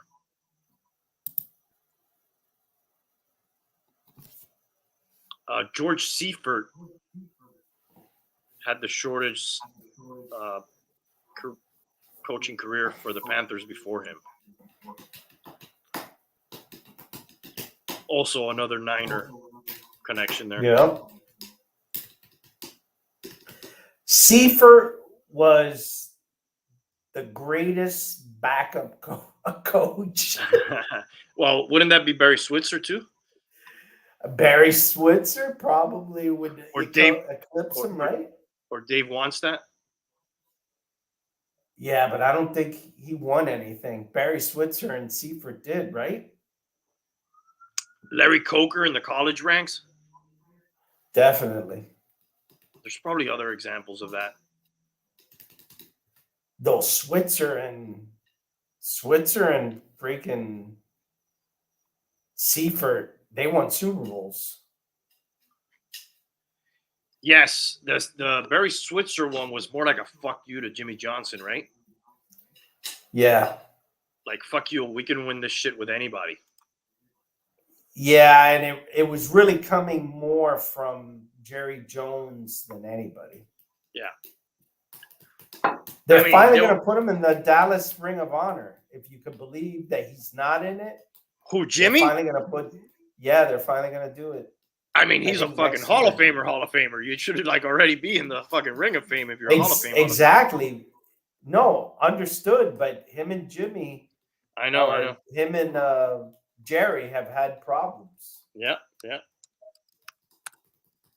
Probably should have been the first guy from from Michael Irving before Emmett that probably should have been in there.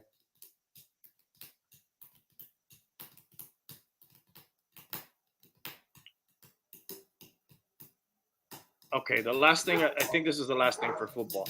I wanted to pull up a 2024 mock draft. Have you looked at any of this stuff? Some of these are starting to come up. No, I haven't. All right, let me see if this is a decent one to look at.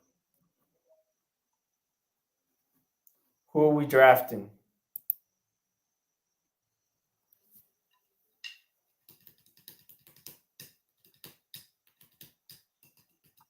Let's find a good list here to look at.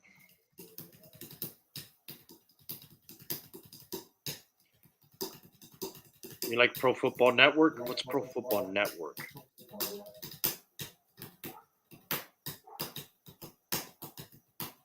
All right, we'll just go with theirs. Let's see.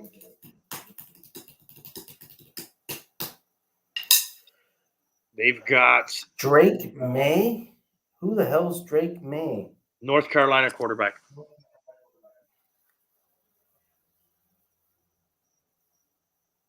I thought this Caleb Williams would have been the first pick. Yeah. I hear everybody talking about that guy. Well, yeah, former Heisman winner. That's to the Jets they're projecting here. Wow. What a great transition, huh? Mm-hmm. From Rodgers to him. Yeah, Rodgers, who played 5 plays.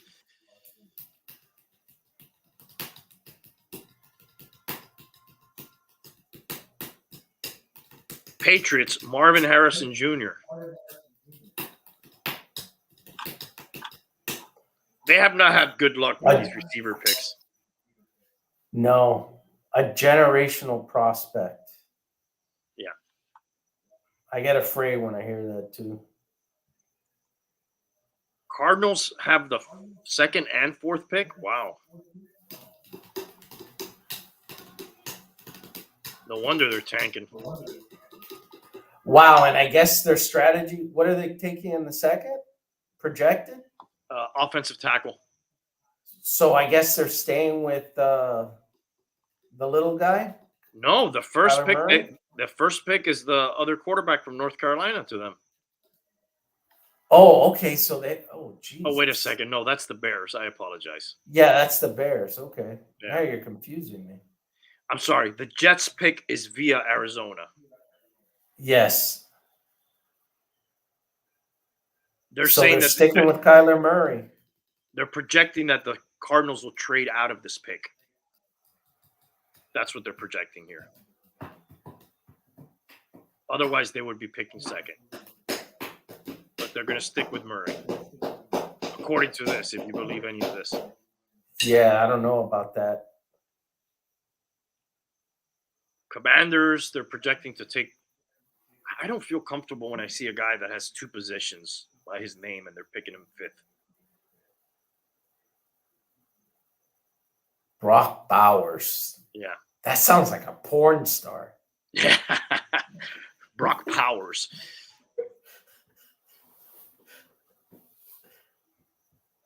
They're projecting the Giants to take Rome Odunze, wide receiver, Washington. Another receiver here for the Buccaneers from LSU, Malik Neighbors. Another receiver, Florida State, Keon Coleman. I'll probably just take this to the Dolphins pick. Terrion Arnold, cornerback, Alabama, to the Chargers. Alumuwiya Fashanu, tackle, Penn State, to the Titans. Oh, are we even picking in the first round? Probably not. No, right? We've mortgaged our future. Yeah, let's see. We didn't have one this year, so we should have one now. I don't know. Buffalo Bills projected to take Kool-Aid McKinstry, cornerback, Alabama. Oh, man. That guy's going to be good. Kool-Aid McKinstry? Yeah, he had a concussion today, by the way.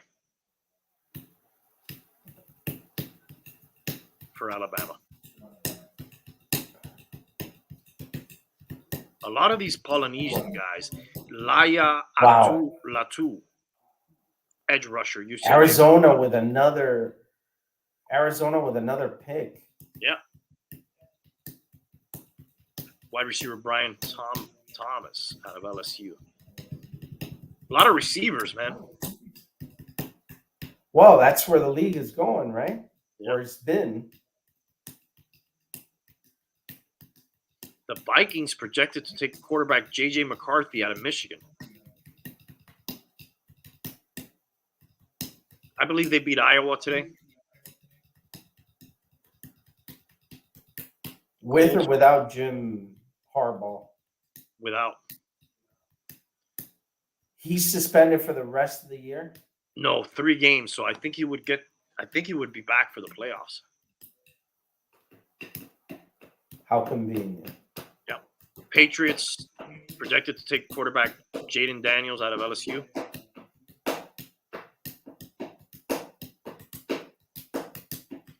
Steelers projected to take cornerback Quinyon Mitchell out of Toledo. Texans Talizo Fauga, Oregon State. Oh, there we are, 25th.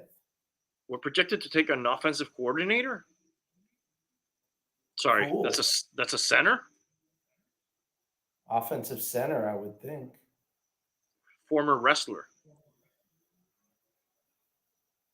He also has guard experience, so they're already projecting that people are going to be injured and he's going to have to play in other positions.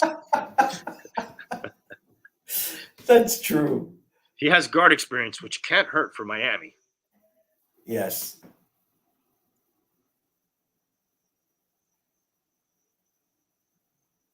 I guess this is just a first round projection. And I guess they don't think we're going to be in the top 4 of teams finishing, right? A lot of these Polynesian guys, dude. Oh, round 2. They have round 2 projections. Let's just see if the Dolphins pop up here.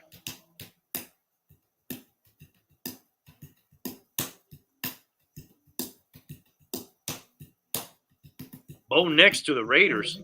He looks like a solid little quarterback.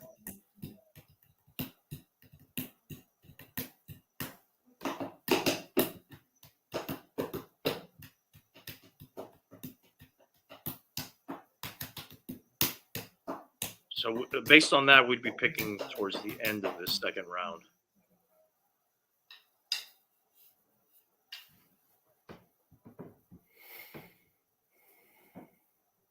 Here we are. Wide receiver Xavier Worthy. I'm not sure if that's a worthy pick, but Xavier Worthy. They say he's fast. That's all it says there. Okay, I think that's enough on the mock draft. Already thinking ahead. Yeah. Yep. And clearly they know that we're not finishing like as one of the top 4 teams. I think it's based on current draft position. All right, we got any more football before we move on from NFL football? I don't. All right. I'm going to look at the college football playoff situation in a minute. I want to get on my soapbox for a second here. You heard this already from me via text, but I think giving Deion Sanders the Sports Illustrated Sportsman of the Year after he's gone, I think, 1-8 his last 9 games is kind of a travesty. I realize, yes, he took a program over that won 1 game. He got people watching their games. He got celebrities going. You know, The Rock, who played for UM, dressed like a Colorado Buffalo. I think that's a travesty. Isn't that bullshit? I don't know. I to me, that guy is fake. The Rock is, yeah, and he seems to be always on the wrong side of controversies. And he does bad movies. He was on Rogan recently.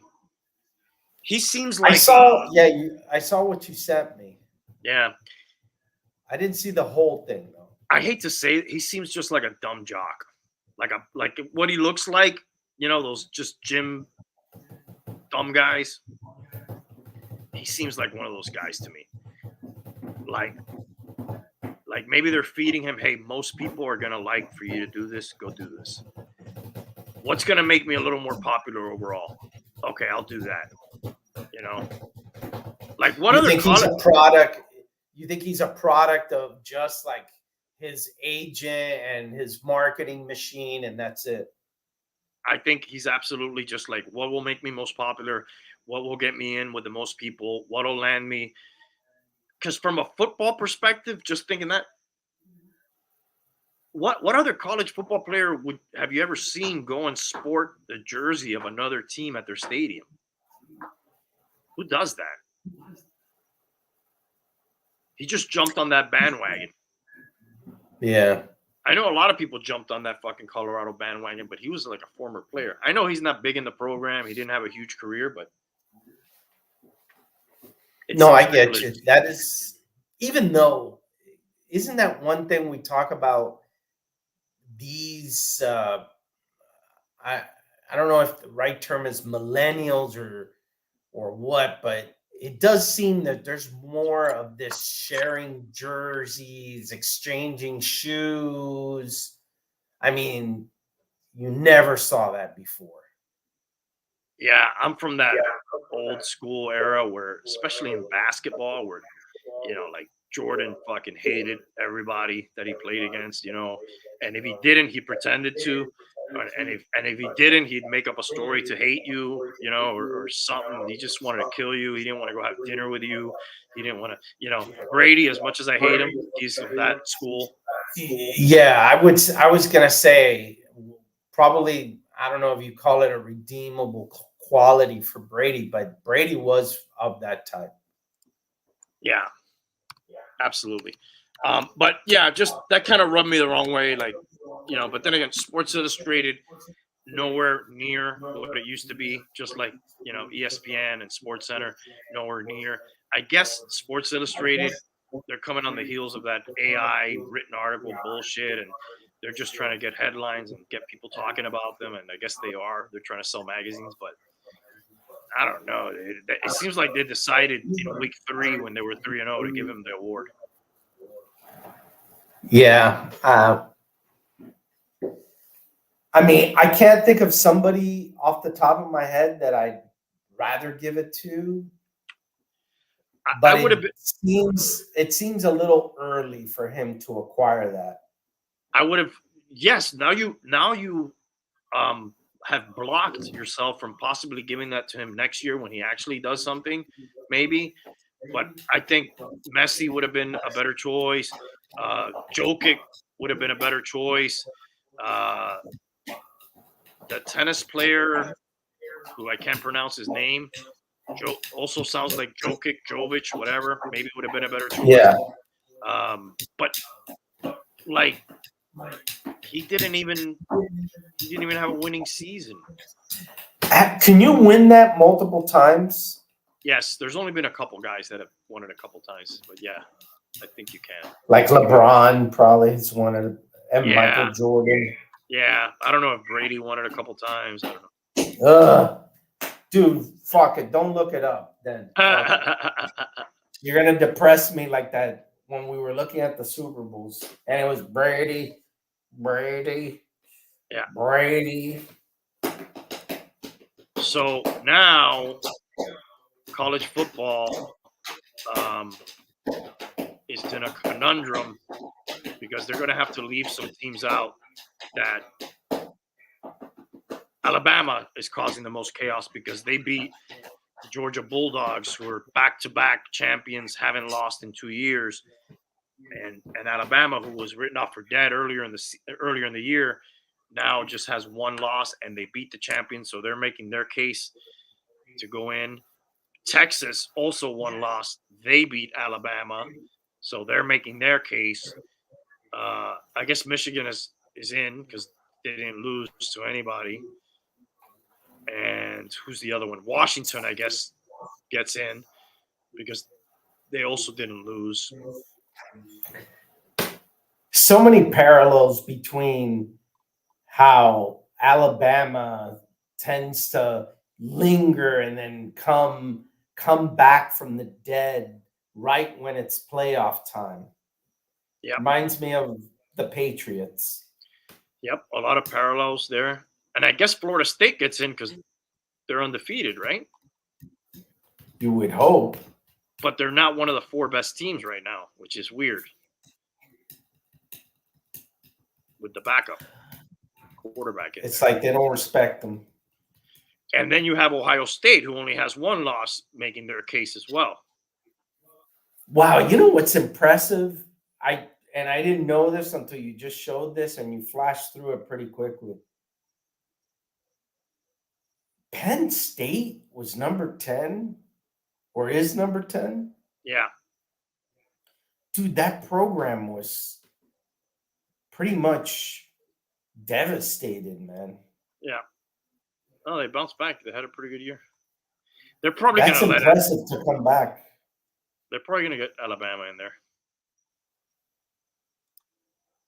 So I guess tomorrow we will know about that tomorrow. All right. You want to do some bum rips? Oh wow. I guess the more prominent ones of late were Rosalind Carter. Yep. Who was one of our first ladies, and I did see that every living president and all the first ladies went to pay their respects. Funny enough, Melania was there without Trump, but she went. I thought that was interesting. They always make her seem like she really didn't care about the institution of first ladies and didn't have an idea of history or anything like that. That's why I was surprised. I guess that's bogus. The other one was Henry Kissinger. Yes, that was Nixon's sort of top guy. Yeah. Right? I think the only guy who ever served as Secretary of State and National Security Advisor.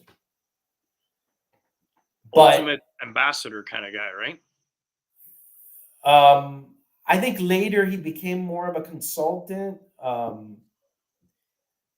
But that 100 guy, years old. Yes, that guy. And Rosalind was 96. Yeah, that guy was pretty controversial because of what he did during Vietnam. But what he's really known for is reaching out to Mao Zedong and opening relationships with China. And he made our relationship with the Russians pretty good for that time. So considered the elder statesman and the super foreign policy kind of guy. That was a guy you wanted to have.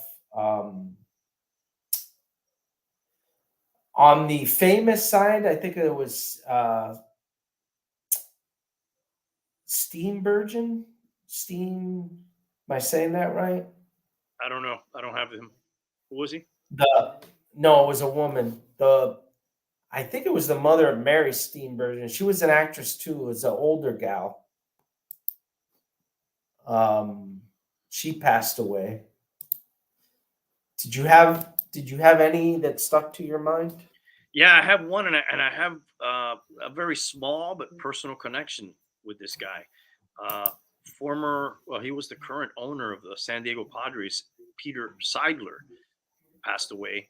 I think he was dealing with cancer or something like that. And I got to deal with that guy personally over the phone and email a few times a few years ago, right when he became, wow. Yeah, it was pretty cool. Right when he became owner of the Padres at the store, manofactionfigures.com, go check out our sales for Christmas.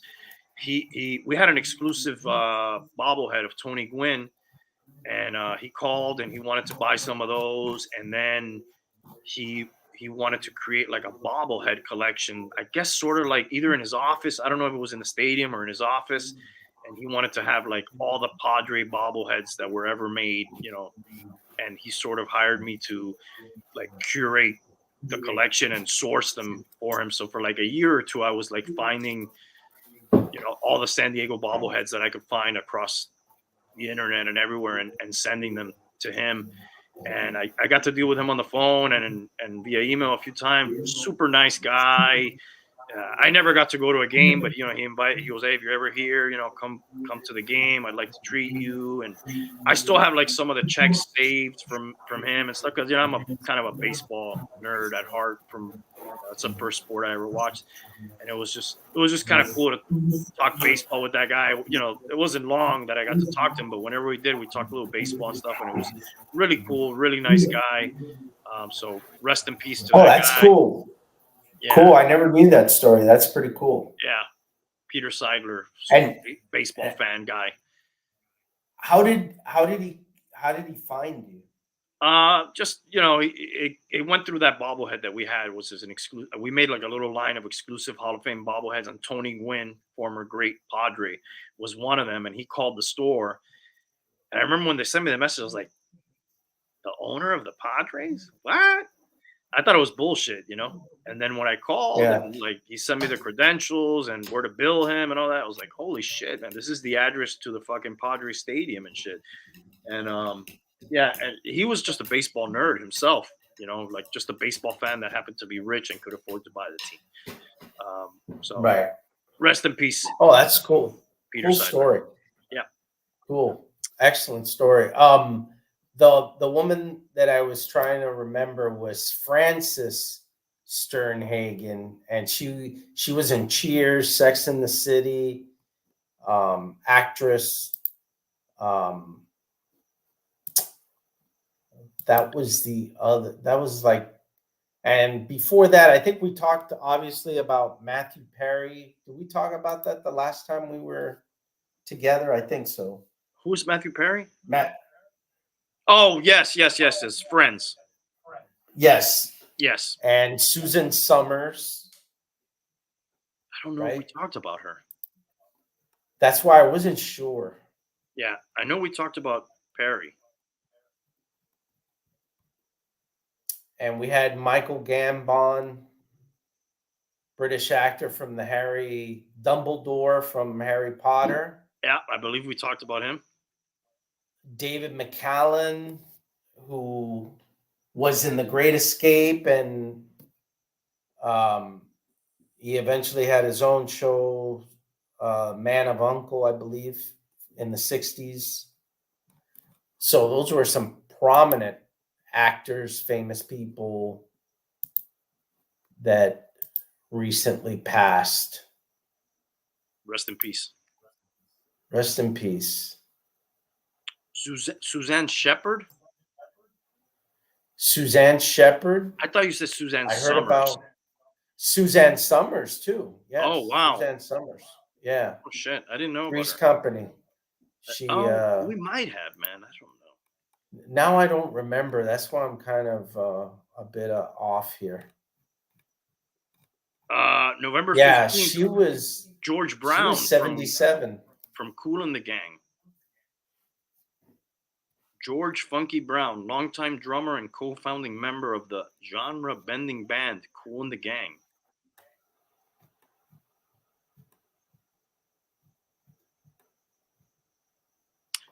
All right, who's next? Who's the next people we're going to be talking about on this list? Wow. Might be a little macabre to talk about this, but yeah, it is. That's never. I guess we'd have to look up. I thought about somebody the other day too. Now, who I always think about? Always think about this, and it'll be a sad day for me because this is one of my all-time favorites. Clint Eastwood's got to be getting close. Yes.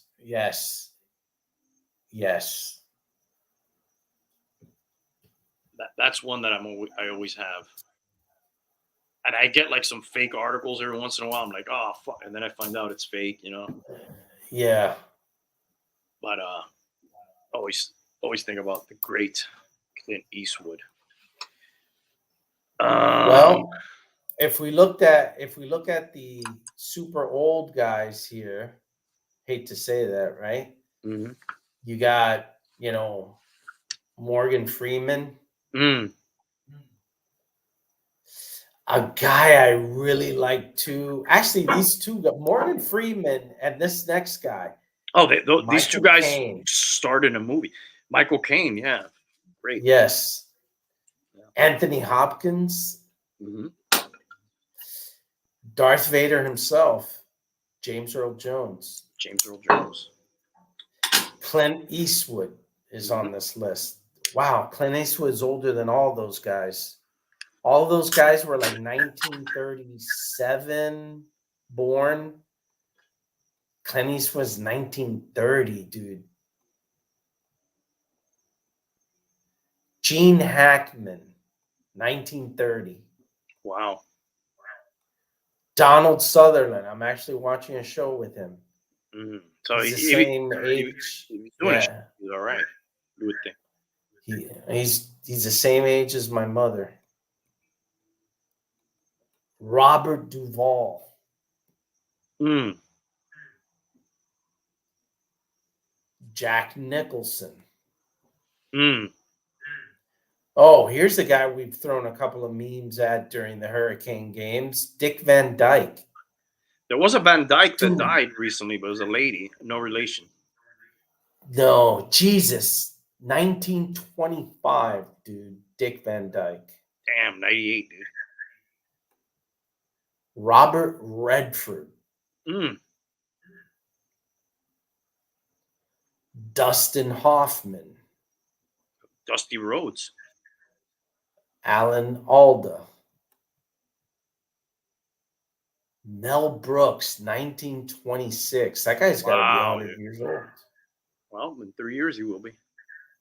Oh, shit. Here's a depressing one. Harrison Ford. Oh, wow. Nah, he's still making fucking Indiana Jones movies. They're about to put that on Disney Plus, by the way. I saw that. Very disappointing. I'll never see it. Ian McKellen. I thought that guy was dead already. Patrick Stewart. Patrick Swayze. Here's one that would pain me deeply. William Shatner. Can't do it, Cop. Al Pacino. Al Pacino, dude. He's been looking crusty. Yeah, dude. But he's marrying like a 29-year-old girl. They're all doing that. It's fucking degenerates.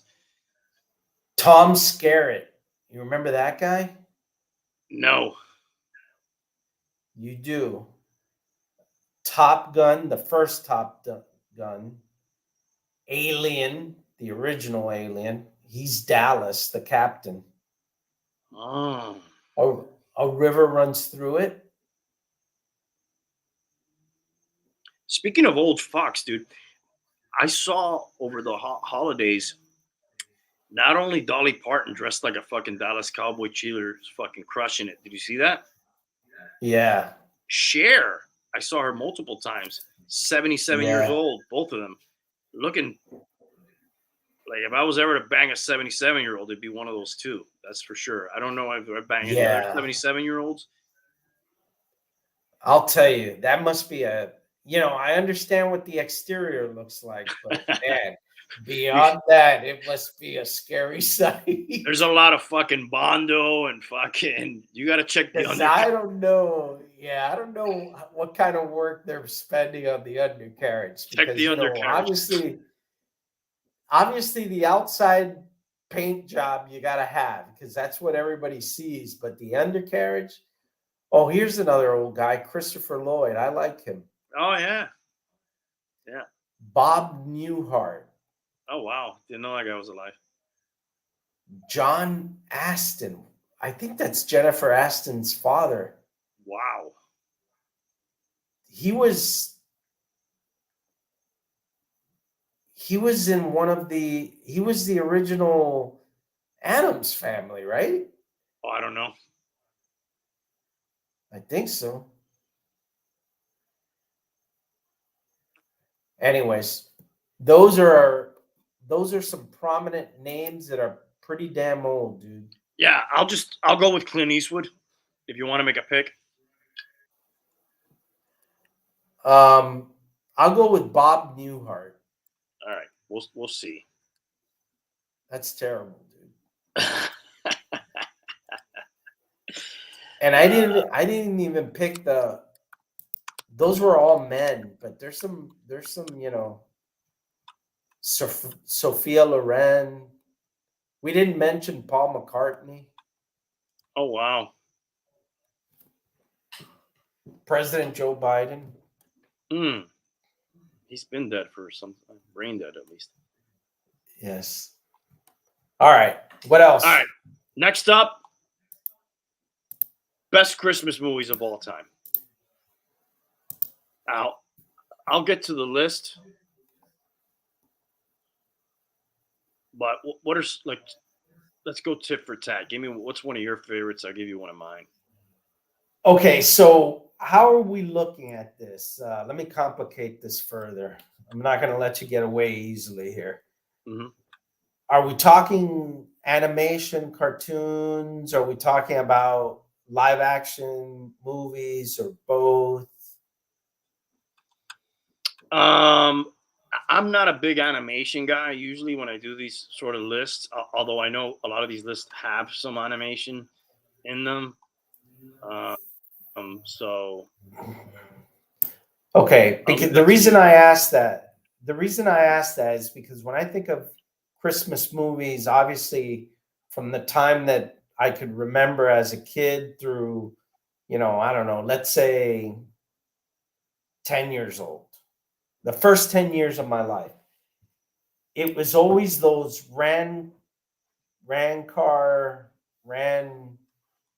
there's a name for them. It's all the Rudolph the Red-Nosed Reindeer cartoons. Yeah. Frosty the Snowman, Little Drummer Boy, all of that stuff, right? Mm-hmm. That's what I always considered a Christmas movie, right? Or Christmas stuff, right? Yeah. That shit's old as fuck. I mean, that was old when I saw it, it was already old. Yeah, well, that's I'm old. Yeah. It was already old. It was from the early 60s when I saw it in, the late 60s, early 70s. All right, let's go more with feature films.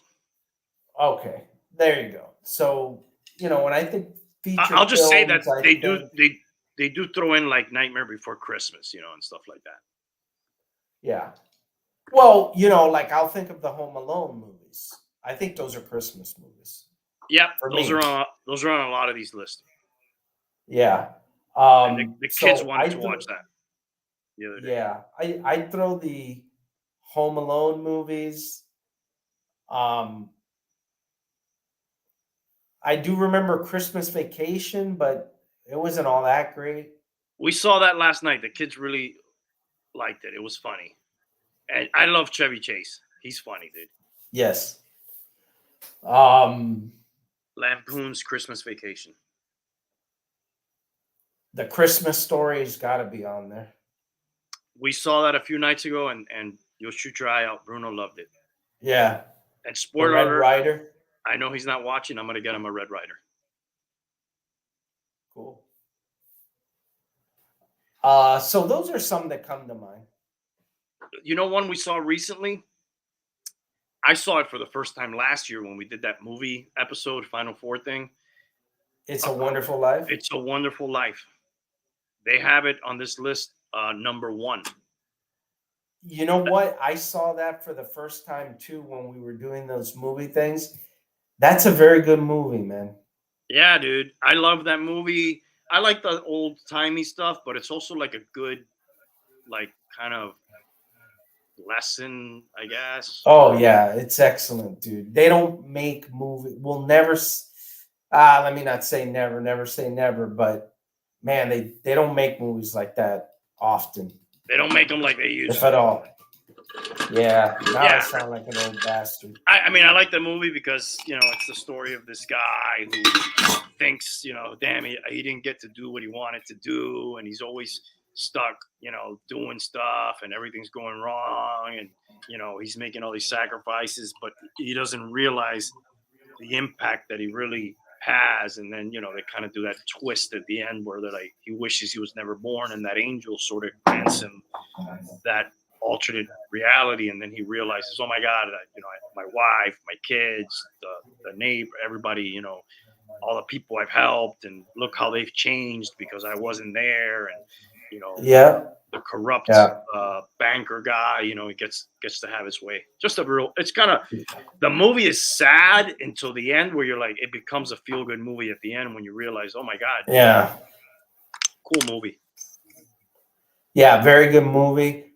I always also liked the Christmas Carol, Scrooge. Especially my favorite one was the one where George C. Scott played Ebenezer Scrooge. Very good. Not the Bill Murray one. No, not really. I mean, I watched that. It was okay, but I mean, the classic Christmas Carol is another feel good movie, right? Mm-hmm. Because that guy gets to see how bad he is and the effects of that, and he changes at the end. So that's a good feel good movie. They have Die Hard on here, which I haven't seen since I was a kid, and there's always an argument whether that's a Christmas movie or not. I don't consider that a Christmas movie. I've only seen this Die Hard, maybe once, and I don't think I've seen the other ones. Yeah, I might have to watch this again, but it says here in this article, some have even argued it's secretly a remake of It's a Wonderful Life. Jesus. I'm not sure I buy that, but I'll have to check it out. Gremlins. I don't think I ever saw that. I have, and I saw it with your kids one time. They were in my house, or at least one of your kids. They were a little bit older already, but I realized at some point in the movie that they kind of ruined Christmas, so I stayed away from showing this to my kids. Did this ruin Christmas? Yeah, those movies where they allude to, those things that can ruin Christmas. By the way, where are the? Yeah, I won't say it. Questioning. That's where they are. They're questioning. Yeah, they're at the questioning perspective. I've gotten that question 3 times from the boy, and I've shrugged it off. But he's at the age where I found out about the first conspiracy theory of all time. That is real. Yeah. That is real. Yeah. Yeah, that fucking sucks, dude. Yeah, I know. There's ways around it, like, hey, we're still gonna do the same things. We're still gonna, spirit, no. Oh, believe me, they don't want the present stuff to stop. I think he's at that stage. I'm not gonna fuck this up, because I want that to keep coming. But the other kids are terrible. I was gonna say, it's usually the other kids ruining it, right? Yeah, is that already happened? He's bringing examples of these things to you that they're telling him. Yeah.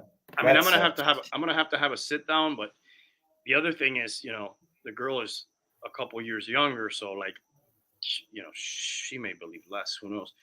But I didn't want to have that conversation with her there, so I might have to have that solo. Like, hey, what do you think? And if he comes to his own conclusions, I don't think I'm gonna keep the charade going on. But I'm gonna be like, you may have to do that for her at least another year or two, because we're not gonna, and he would be good with that, I think. I used to do these custom messages from the big guy that would have, there's a way where it tells them their name. It's a video, and we would watch it together, and it would say, hey, Nicholas, and then it would go through all the things that he had put on his list, and he would actually say it in the video. They still have it. It's called Santa Claus PMP. I used that tracker that you used one time. I showed them that. The tracker. The tracker is another thing that we used to sit and do and go through. Hey, look, NORAD. Here's the military government tracking everything. Mm-hmm. Here's where he's at. I mean, Yeah, what a great thing, man. They have experience in lying about different operations, so there will be who else to use for that other than. What a great thing that is such a bucket. The great big It's lie. crazy, man. Yeah. Yeah. So yeah, It that's sucks. where we're at. Oh, we love this one, dude. I personally, I've never seen that. Oh man, you guys, none of you? Well, maybe the kids have, but I haven't. This is a fun movie. He is so goofy in this movie. You know the premise of it, right? Well, that he's an elf. Aside from that, I've never seen it. I mean, he's not really an elf because he's a big man, but somehow he got like adopted or something, and he grew up at Santa's workshop with the elf. I don't remember how he ends up in New York City, and he's just, dressed like an elf, and it's Christmas, and he gets a job at a store, and he's all into the decorations and all this shit, and he meets a girl, and like it's Will Ferrell at his best, but it's like a wholesome kind of a movie too. Really fun. I recommend it. Bad Santa. I don't remember this. Billy Bob Thornton. Billy Bob Thornton. I could see him doing Bad Santa. Yeah. That guy fucks all the bitches, dude. Yeah. For sure. Home Alone, classic. Yeah, solid.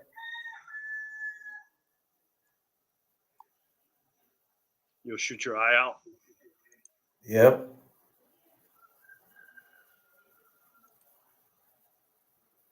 I thought this movie was older than 1983, to be honest with you. That's pretty old. It seems like if you would have told me it was from the 60s or 70s, I would have believed you.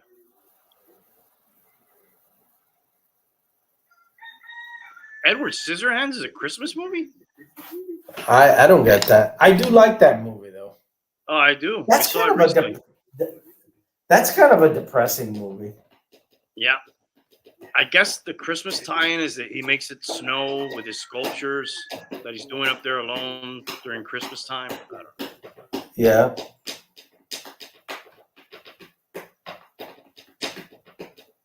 Okay, I guess that's the list.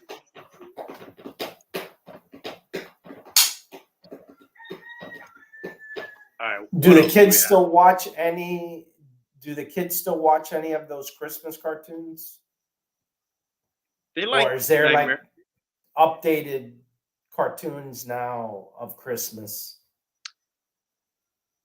No, man, not really, dude. They stick with those classics, Nightmare Before Christmas, and even songs. Going to songs, like remember we used to get all those great Christmas songs. Like, what's the last great Christmas song? Now, Mariah Carey now has one. She redid all of them. I don't know if she created a net new one, but I know that from like on the 25th at my house, that's what I have playing in the background. All of her remakes. Mariah Carey's singing all the Christmas songs that there is. Right, because she did a Christmas album, at least one, but she has an original one, which is All I Want for Christmas Is You. Oh, okay. I didn't know that was original. I think that's her original thing. But then you have like Brenda Lee rocking around the Christmas tree. That's old. Jingle bells, all that shit's old. But I think, and Mariah Carey has an album where she sings all those. Yeah, and then Wham that's been getting a lot of play in recent years is Last Christmas. Last Christmas, I gave you my heart. Ba ba ba ba ba da da da da da. But those are like two of the most modern ones. Like nobody really. I think Cher did a Christmas album. One of these old bitches did a Christmas album this year. And they always play at some point the one of the Live Aid. What was it called? Live Aid is where Queen did that great live performance. No, it's a famous. They later did one like for Ethiopia. But Yeah, the where first one, all the artists get together. Michael Jackson was involved. yeah. What's the name of that song? It was during the MTV years that one came out. But that's first Christmas? one. It is. It's considered a Christmas song. Yeah, it says, "Will there be Christmas?" And Bono's in it. What is that called? I have no idea. I know what you're talking about, but I don't know the name or the words. I could see the video. Yes. They're all there. But David Bowie. Mm-hmm. The first one was better than the second one. The second one is like kind of all like more American, like Michael Jackson and Bruce Springsteen. Wasn't it Live Aid? Live Aid is the name of that concert where Queen did that great live performance. And many other bands as well, but Queen is like the quintessential Live Aid performance. Yes. Considered one of the best live performances of all time. Okay. Yes, it is. Wow. I got a little politics here. Yeah, go ahead. I was trying to look for that. Look it up while I'm doing this. Yeah, keep talking. Some of this news is not so fresh, but it's close to us at least. How did you feel about Hialeah renaming the 4-mile-long Palm Avenue into President Donald J. Trump Avenue? I mean, it didn't affect me. I figured there would be something like that after playing Mylander Stadium, right? Yeah, Palm Avenue is kind of like it's like a staple of my youth, you know. I'm not a big fan of statues or streets of living people for whatever reason. Yeah, I find those things kind of odd. For me, it would have been more consequential if they would have renamed 49th Street. Yes, I guess 49th. To me, that was always that was always like the main artery when I was growing up. Yeah, I just grew up on Palm Avenue. I would take that street to go to school. It was the street in front of my local supermarket, pharmacy, gas station. My grandparents lived on Palm Avenue at a time. Also, Hialeah Park is on Palm Avenue. Mylander is on Palm Avenue. The stadium for my high school football team is on Palm Avenue. My high school was basically on Palm Avenue. Your high school too. Hialeah High is basically on Palm Avenue. Leads you right into Mylander Park. I don't know. It's just kind of weird to have a street that you grew up on changed. And they finally ousted George Santos. They did. Which I found it hilarious that it really, with all the freaking criminals that there's been in, politics, that hasn't happened more often. And a lot of them voted against it because they were afraid to set like precedents for that to be like a more common thing, which tells me, you're probably crooks too. Yeah, I think a lot of the other examples were like from the Confederate era. Yes. Like in modern times, I don't think there's been that much. But look at some of this guy's purchases that he made with constituents' money.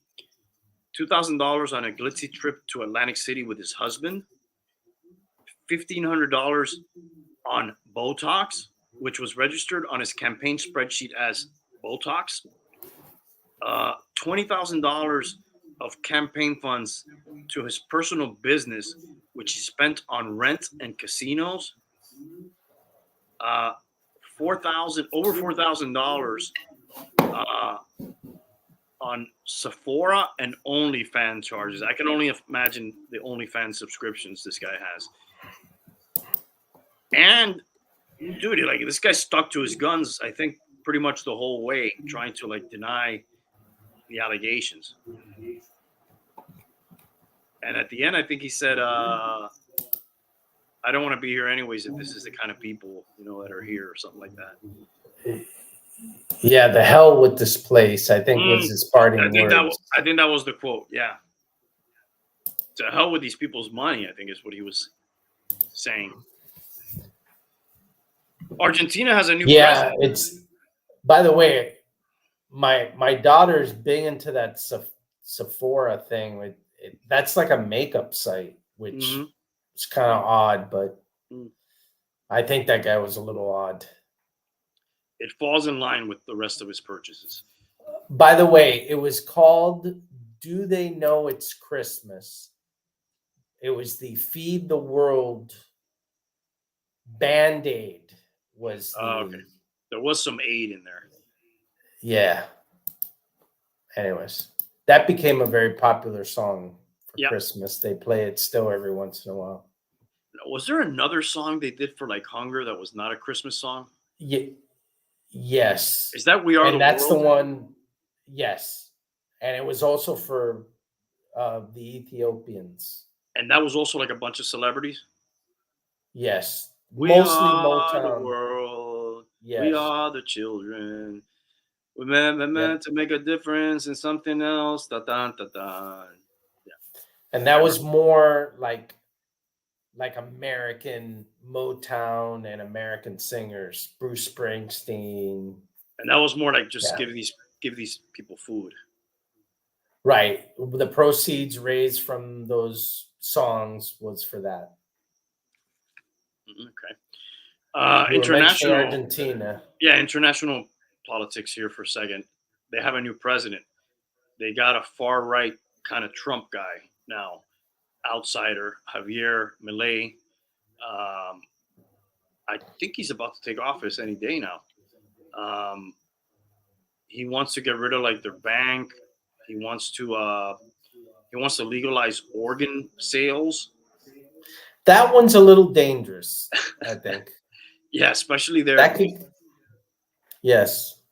Your organs might be sold against your will in some cases. Yes. Yes. What I'm afraid of there. What is the purpose of that? Is there such an opportunity there that changing that? I mean, like I could see dropping a sales tax or a gas tax. You're talking about big money, but is organ sales going to generate like a lot of activity? I don't know the details on the thinking on that, but I agree that it sounds dangerous. Yeah. A lot of people in Argentina, my wife's Argentine, so I have some contact with a lot of them. A lot of them are really concerned about this guy. Like, oh my God, everything's going to go to hell. But, I'm like, dude, you guys have 140% inflation this year, 140% inflation this year. You got to do something, how much worse can it get? And the guy who was running against him was the economic, I don't know the name of the title, but advisor. He's in charge of the economy for the previous president, basically. So he's kind of the guy who helped create this mess. So how could that guy win? Are people concerned, very concerned, because there's a large population of socialist and more lefty kind of people? Yes, which they've been for a long time. Right. With the Kirchners and all that. But, those people basically stole a shitload of money, and this guy's kind of platform was like, these guys are all crooks. We got to get them all out. They're all stealing all the money. So I'm going to get rid of everybody, and we're going to dollarize the peso. And, some countries have tried that with mixed results, but they got to try something, man. Whatever they've been doing is just not working. So they do need some sort of radical change. I agree. That guy's kind of wacky in some of his. He's like I think he was like either Rolling Stones or Beatles cover band guy, former soccer player. He's had like a lot of, and he's also an economist, so he does have an economy background at least. Have you seen him? I think I have seen. I haven't seen much of him talking. Oh, but he talks to the people. I have to tell you. Yeah, I have to tell you the truth. I don't tend to follow South American politics because it tends to be so corrupt, and not that there isn't corruption here, but it's much more volatile. It constantly changes and never really like for the better. Mm-hmm. Yeah, for sure. But things are going so bad that I'm like, it's this. Any guy. change is good change. It's very, very similar to Trump. Outsider kind of guy. Anti-establishment guy. He likes to come out at rallies with a chainsaw, saying that's what he's going to do to the current system. Yeah, he looks a little scary. Yeah. I don't think I've seen any of these photos, though. Yeah, that's him. Because the way, like, I saw him giving a speech, and he didn't look as, I think some of these photos try to make him look a little nutty. There's him with the chainsaw. Yeah. Yeah, we'll see how that plays out.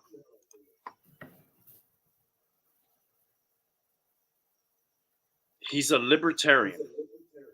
140% inflation. Mm-hmm. Yeah, dude, they got to do something. All right, let's see if I got anything else. They sold a bottle of whiskey for $2.7 million recently. Must have been good. Not sure what that was. That Scottish, American? What? Let's see. 2.7 million. Wouldn't it be? It would suck to drop that. Oh my God. I'm sure it has all kinds of insurance. It would suck to drop 2.7 million, dude. You get ripped for much less. Yes. This has to have some like historical importance. Oh, and it's Macallan. Is it? I saw that pop on the side. Yeah, it's a Macallan bottle.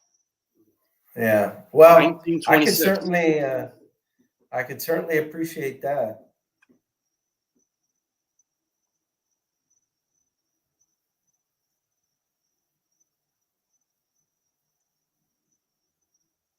$1926 single malt. I would hope it's single malt. Sold for a whopping $2.7 million after a bidding war at Sotheby's. I don't know how to fucking pronounce that. Sotheby's. Sotheby's. Thank you.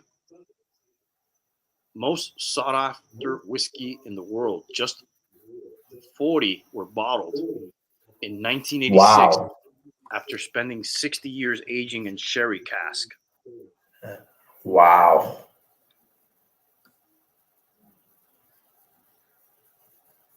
Wow. I got to tell you, man, when it comes to whiskey, Macallan's my favorite, man, no doubt. And we're not talking bourbons. After that, I got to go with that Redbreast, that Irish whiskey. I think you have a bottle of those, and you're pretty, from a whiskey, kind of traditional whiskey, not bourbons or American. That pretty much covers you. Yeah, I remember you hit me off to the Macallan when I started on the whole whiskey bourbon journey, and that's probably I'm not sure there's a better one for me for my money than those. And I'm not really that much into the whiskey, Scotch, I should say. But when I do go Scotch, that's some of the better stuff.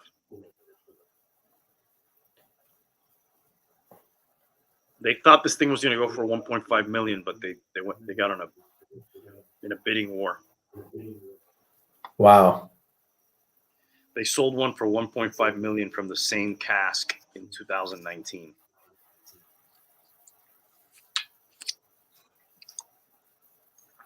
They're going to do a documentary about the Star Wars Holiday Special soon that you can catch. Have you ever seen I think I have that. Yeah, I have it on VA. No, it's DVD. I saw it originally, and then I think I have it on something. I don't know if it's DVD or. Yeah, that was pretty horrible. George Lucas tried to hide that for many years. This is not a sanctioned documentary by Disney or Star Wars or anything like that, but there will be a documentary called A Disturbance in the Force.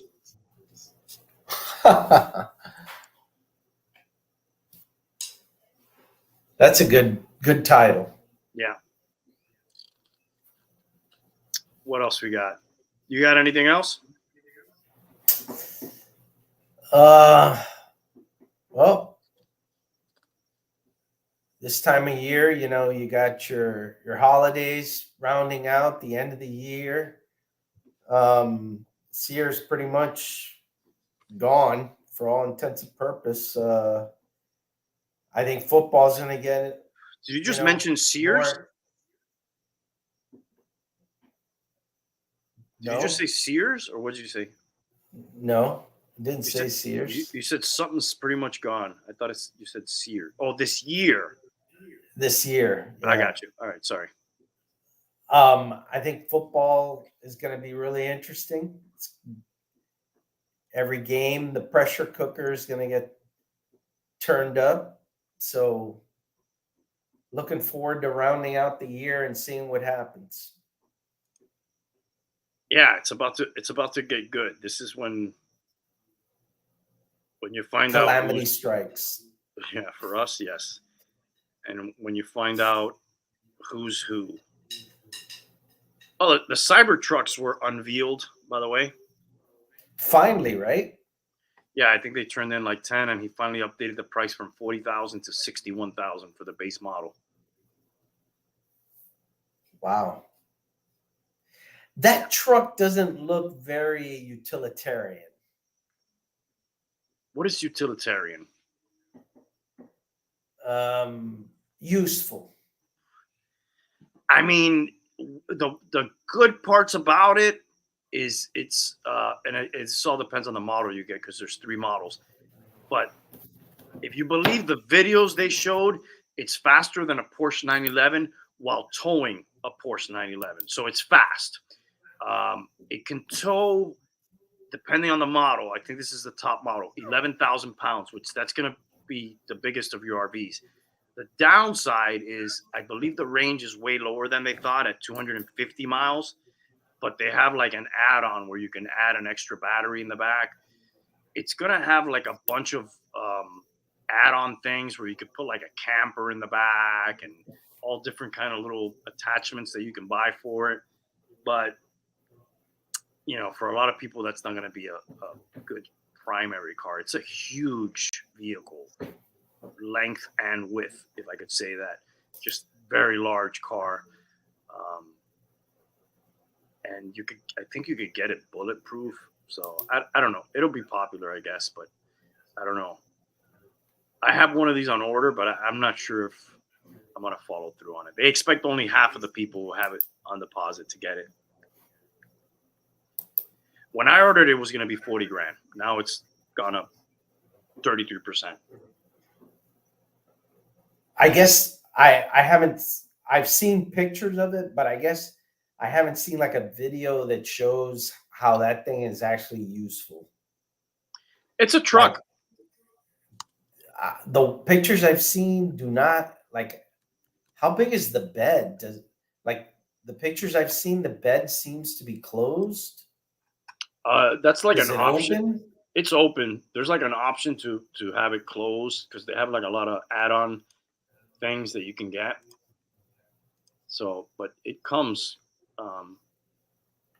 And it's electric, right? Yeah. It's an EV, just like all the Teslas. Are you seeing the pictures here? Yeah. That's as far as I've seen. Here's the bed. Oh, look. I've never seen it like that though. Yeah. Okay. Some people will buy this other piece. That's the one I've seen mostly with it closed. Yeah. But it has 2 rows of 3 people in each row. So you could ride around with 3. And I'm not sure if that back piece is standard. It has what? 2 rows, and each row is for 3 people. So you can carry 6? Yeah, 3 and 3. Okay. It's a very wide car. I believe it's like 8 feet wide.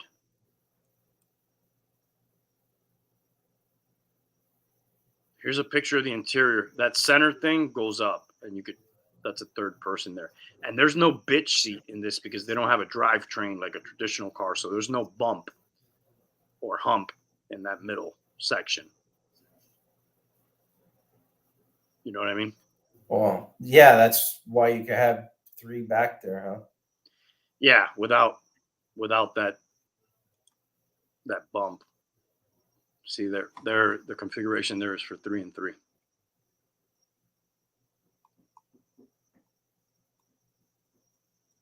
I mean, they've got millions of these on order, but supposedly it's a Do they? Yeah, Millions? I think like 2 million. Wow. But they expect only half the people to take them.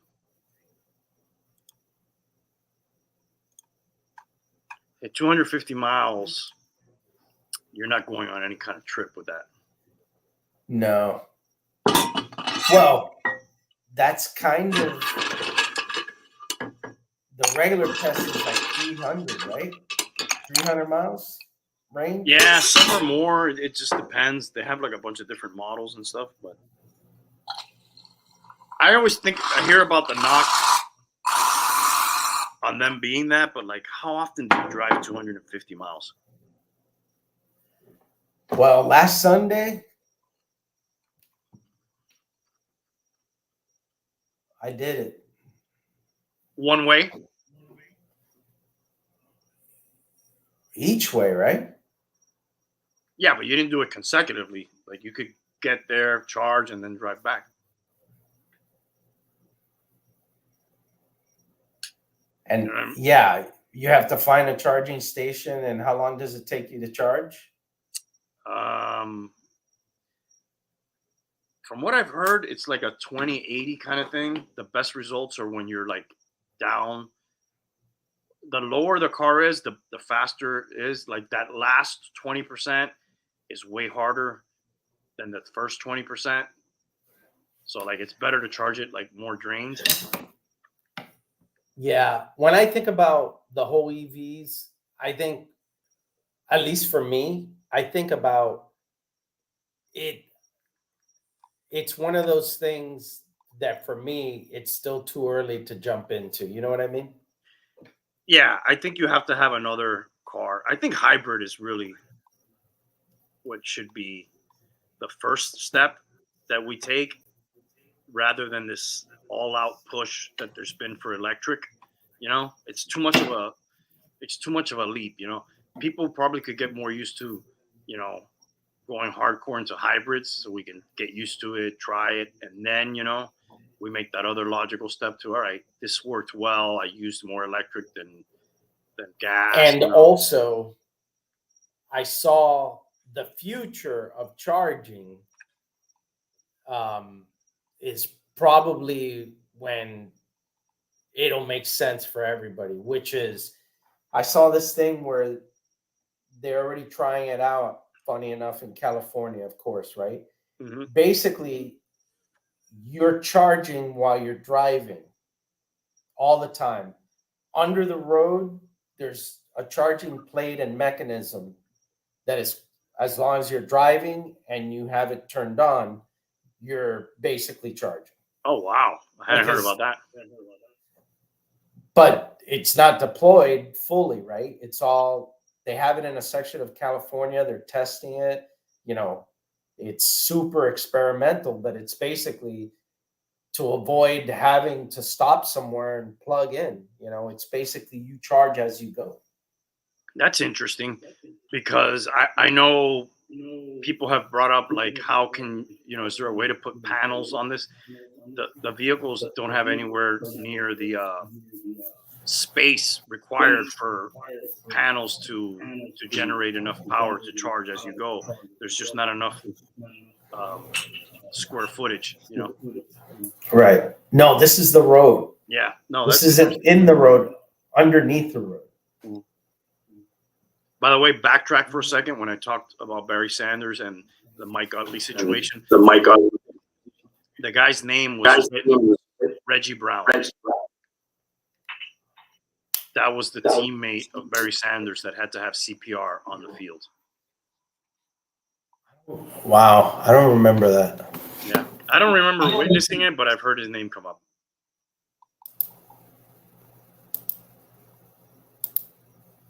Do you think the Jets could fire Saleh, by the way? Could fire what? Saleh?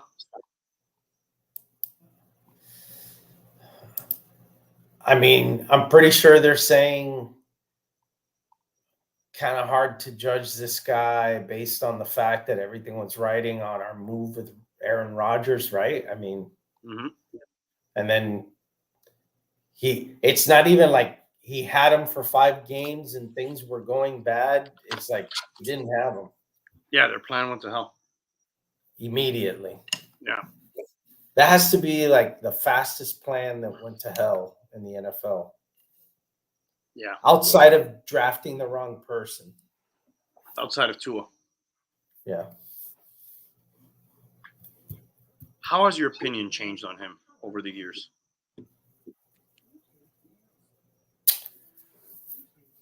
On Tuna? Well, I'll say this. I mean, the guy's got good pedigree from the sense of, it's not like he was a bum that, put it this way, I shouldn't say bum, but let's say it wasn't as big as a gamble to, I mean, we picked a guy 8th overall that was a converted wide receiver at quarter, playing quarterback. That certainly smells more of, wow, you're taking a huge chance than a guy who's had a pedigree of playing well and all that. Injuries aside, of course, right? Then let's say drafting a converted wide receiver at quarterback. So from a pedigree perspective, I don't think I've ever had a problem with that. I think it's always been about the injuries. And I do think he's accurate. And I do think they tried to maximize everything around him to make sure that he could, be as good as he could be. They've given him every chance to succeed, that's for sure. Yeah. I mean, to me, it's like they immediately, like, let's say they had that moment where they said, this guy could be Brad Johnson or Trent Dilfer. We need to make sure we have a great defense and a great this and a great that. And maybe he could be Trent Dilfer or Brad Johnson. But with a better college career. Yeah, I have to say he's been better than I thought he could ever be. in the NFL, it's always, to me, like, I have to look at both sides. They have surrounded him with a ton of talent. So that's, I just go back to that one thing where, like, the offense seems a little bit gimmicky. He seems a little bit just relying on everything going perfectly. And we know that doesn't always happen. And when it doesn't. By the way, that's called a system quarterback. Yeah. And it just seems that when things go off script and get chaotic, he's just not able to create, not able to extend, not able to manage those situations. He'll go perfectly off the script if everything goes well, and he'll be pretty good in those cases, really good, But when it just comes down to sheer ability, sheer creativity, athletic talent taking over, that's not who he is. I will say, I'll give him credit for, not him, but the organization. Somebody took a step back because they realized everything that you said and said, wait a minute, how was this guy as good as he was at Alabama? And somebody in the room said, whoa, he was throwing to wide open guys. That's it. Let's get guys that are wide open. That way he could throw the ball just like he did at Alabama. And sure enough, I think they've done that. Yeah. At what cost? Well, and that's the flip side, is that at Alabama, you probably are never forced to have to create and be something as an individual because the talent is just overwhelming. Mm-hmm. You can't do that eventually in the NFL. Eventually the talent creeps up about the same level, and then it's about strategy and making great plays and doing something beyond the Call of Duty and all that. And that's what he doesn't seem to have. By the way, ESPN is predicting Georgia, Michigan, Washington, Florida State to get in, leaving out Ohio State, Texas, and Alabama. But then again, I'm always fine if they leave Alabama out. Yeah, hopefully. But, the Nick Saban factor, who knows? I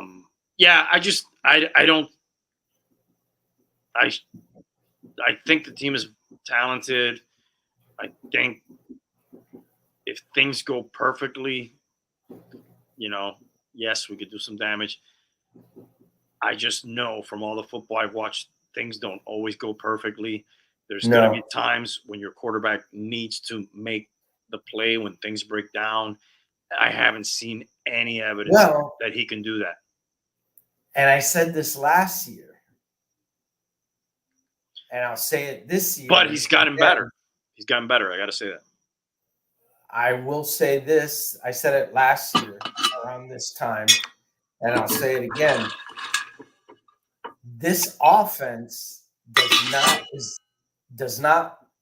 it's not constructed to do well in the cold, in the snow. Nope, it's finesse. It's super finesse. And when you get into November in the mud and the cold, or I'm sorry, December and January in the mud and the cold, suddenly that's when corners kind of get up to be able to cover Tyreek, because it's an equalizer. Yeah, hypothetically, if you were to make a deep playoff run, you're going to have to go through Kansas City, or you're going to have to go through Baltimore, or possibly both. Right. And it's going to be cold. Yep. It's not going to be Buffalo cold, but it's going to be cold. And, it goes to your point. To be honest with you, I would say this team certainly has a bigger chance of going deeper if it was the number 1 seed and everything was played here. That would definitely change a lot of things. Yes, I would then start to say, definitely if you want to call it a system or a gimmick, it's got better chance of working down here in January than it does in Buffalo or Baltimore or, wherever else. Yeah, I don't have the numbers, but I know we're way better at home in the McDaniels era than we are on the road. Yeah. Way better. The only time we beat the Bills was down here. That one time. Now, how do you close that gap? There's only two ways of there's 3 ways of closing that gap in what's left of the year. Going into what are those difficult games, right? Your defense has to get better, which it is. Mm-hmm. You got to continue to run the ball. You may have to exceed at running the ball. And your special teams have to be stellar. Those are the only way that you could close that gap of being a finesse team, survive in the cold, survive on the road by doing those things. Yeah, the defense needs to continue to improve. It's got to get actually a lot better. I got to tell you, man, I think it's been pretty good of late.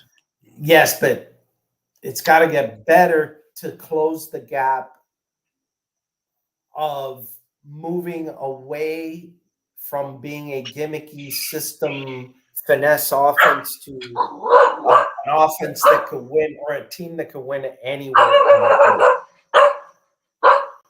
I mean, last 2 weeks, we've given up 13 points. Granted, it was Raiders and Jets. The Jets game, there was a lot of turnovers. Chiefs, we held them to 21. Was there a defensive score in that Chiefs game, or that was all offense? That was all offense. Okay, second half, we held them scoreless. Well, they scored defensively on us. The Chiefs? Yeah. What was it, a pick six or? No, was it a most fumble? Okay, so that's 14 points. So the last 3 weeks, they've held the offenses to under 14 points. The Patriots game, they only scored 17. So they're giving up about 14 points a game the last month. That's an improvement from, the Eagles game that we gave up 31. Well, I was going to say, but how many points have they given up in their 3 losses? What's the point to, the points for, points against in those 3 games? 31 to the Eagles, 21, which is really 14 if you count just offensive, to the Chiefs. And then the Bills, we got crushed, 48-20. Pretty disparaging, though. Yeah, but of late, they're giving up a couple scores a game. You got to be able to put up. If you can't put up 14 points, you're not gonna beat anybody. Yeah, you can't expect. Those were pretty lousy teams. You can't expect an NFL defense to give up 14 points a game or less. That's just, I don't know what the Ravens and Buccaneers gave up in their heyday or the Bears, but it probably wasn't like that much less than that. I know we haven't played juggernauts the last month, other than, we played the Jets, we played the Raiders with a guy who was a backup. We played the Chiefs, who have been, down offensively of late. The Patriots were a mess. So I guess you gotta take that with a grain of salt, but they've been better. So, definitely. But you're talking about what they have 3 games left with good teams. Well, we gotta punish the next 3 teams, which are not supposed to be. We're gonna be favored in those next 3 games for sure. The Commanders, the Titans, the Jets. We gotta build on our record to try to get one of those top higher seeds. We have the worst seed of the division winners right now. So we got to beat up on those teams. And they've done that. So, you would hope they can continue. And then you finish off with pretty good teams. The Cowboys, the Ravens, and the Bills, who have been our Achilles heel over the decades. And I would anticipate that the Bills are going to be a different team by that time. Different than what they are right now. Yeah. Or and if they're not, it'll be because they're really bad. Because they're out and that's hard to believe. Yeah, that game could end up meaning something for our seeding and their potential playoff berth. Yes. Let's see. And something terrible where we could end up playing them the next week again. Yeah. I mean, there could be a scenario where we're holding the top seed and they're playing for a playoff berth, and we don't end up with the top seed. We end up with a second seed because we lost, and they sneak in and they get the 7th seed, and we got to go fucking play those guys. Right. Let's see what their schedule is before we go. It is tough. So the Bills, they're going to play the Chiefs tomorrow. 4:00. No. 4:25. No? I'm sorry, the Bills are on bye. Yeah. Their next game will be the Chiefs next Sunday. Yeah. Then they play the Cowboys. Then they play the Chargers. Then they play the Patriots, and then they play us. So they got 2 possible winnable games there in the Chargers and the Patriots.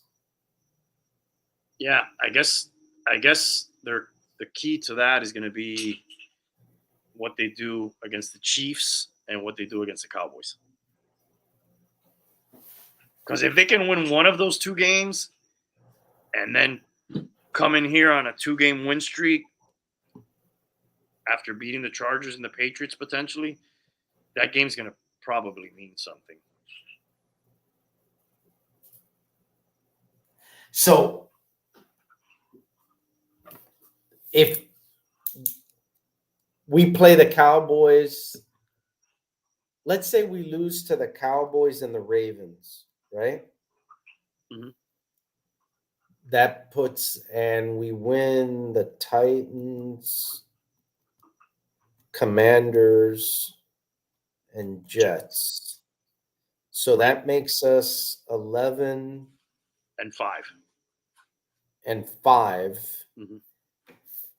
Going into the Bills game. And if they, let's say they split one of the Cowboy games or the Cowboy Chiefs game, mm-hmm. and they win out the Patriots Chargers, mm-hmm. They're coming in at 9-6 in that 9 scenario. and 6. Yeah. Wow. Yeah.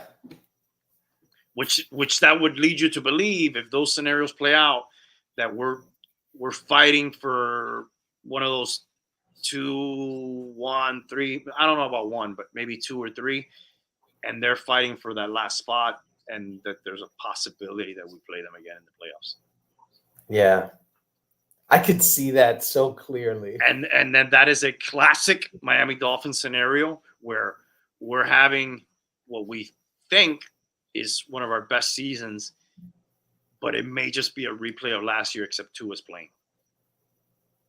Or opposite, we're playing it at home. Right. Instead of on the road. Which helps. Which will help. It'll help to have your starter in there, even though it is Tua. Have your starter in there, the guy who's taking all the snaps, the guy who the offense is built around, the guy who the personnel is built around. And to be at home. And not in the cold. And not in the cold, where we're much better. But you still got to play that team who is your fucking that thorn in your side. And those guys will be thinking, we got this. Yeah. This is exactly where we want to be. This couldn't have worked out any better for us. Yeah. Yeah, no doubt. When we were really I'm really hoping. I'm really hoping they're going to come off that bye and lose 2 consecutive games. I'm of the opinion that that's what we need. We need to play that team, and we need to beat that team. And I'll drink some fucking Kool-Aid if we. I rather beat the Bills after it's that is like the cherry on top. We beat them, but not because they're 10-6. Yeah. I want a break. We deserve a break too. Mm. We don't always have to, the Patriots won plenty of championships through the easiest path available. We should get at least a chance of that in the playoffs. Yeah. We'll see how it plays out. All right, Bum. I think we're out of here. All right. All right. Thanks, bro. Thank you.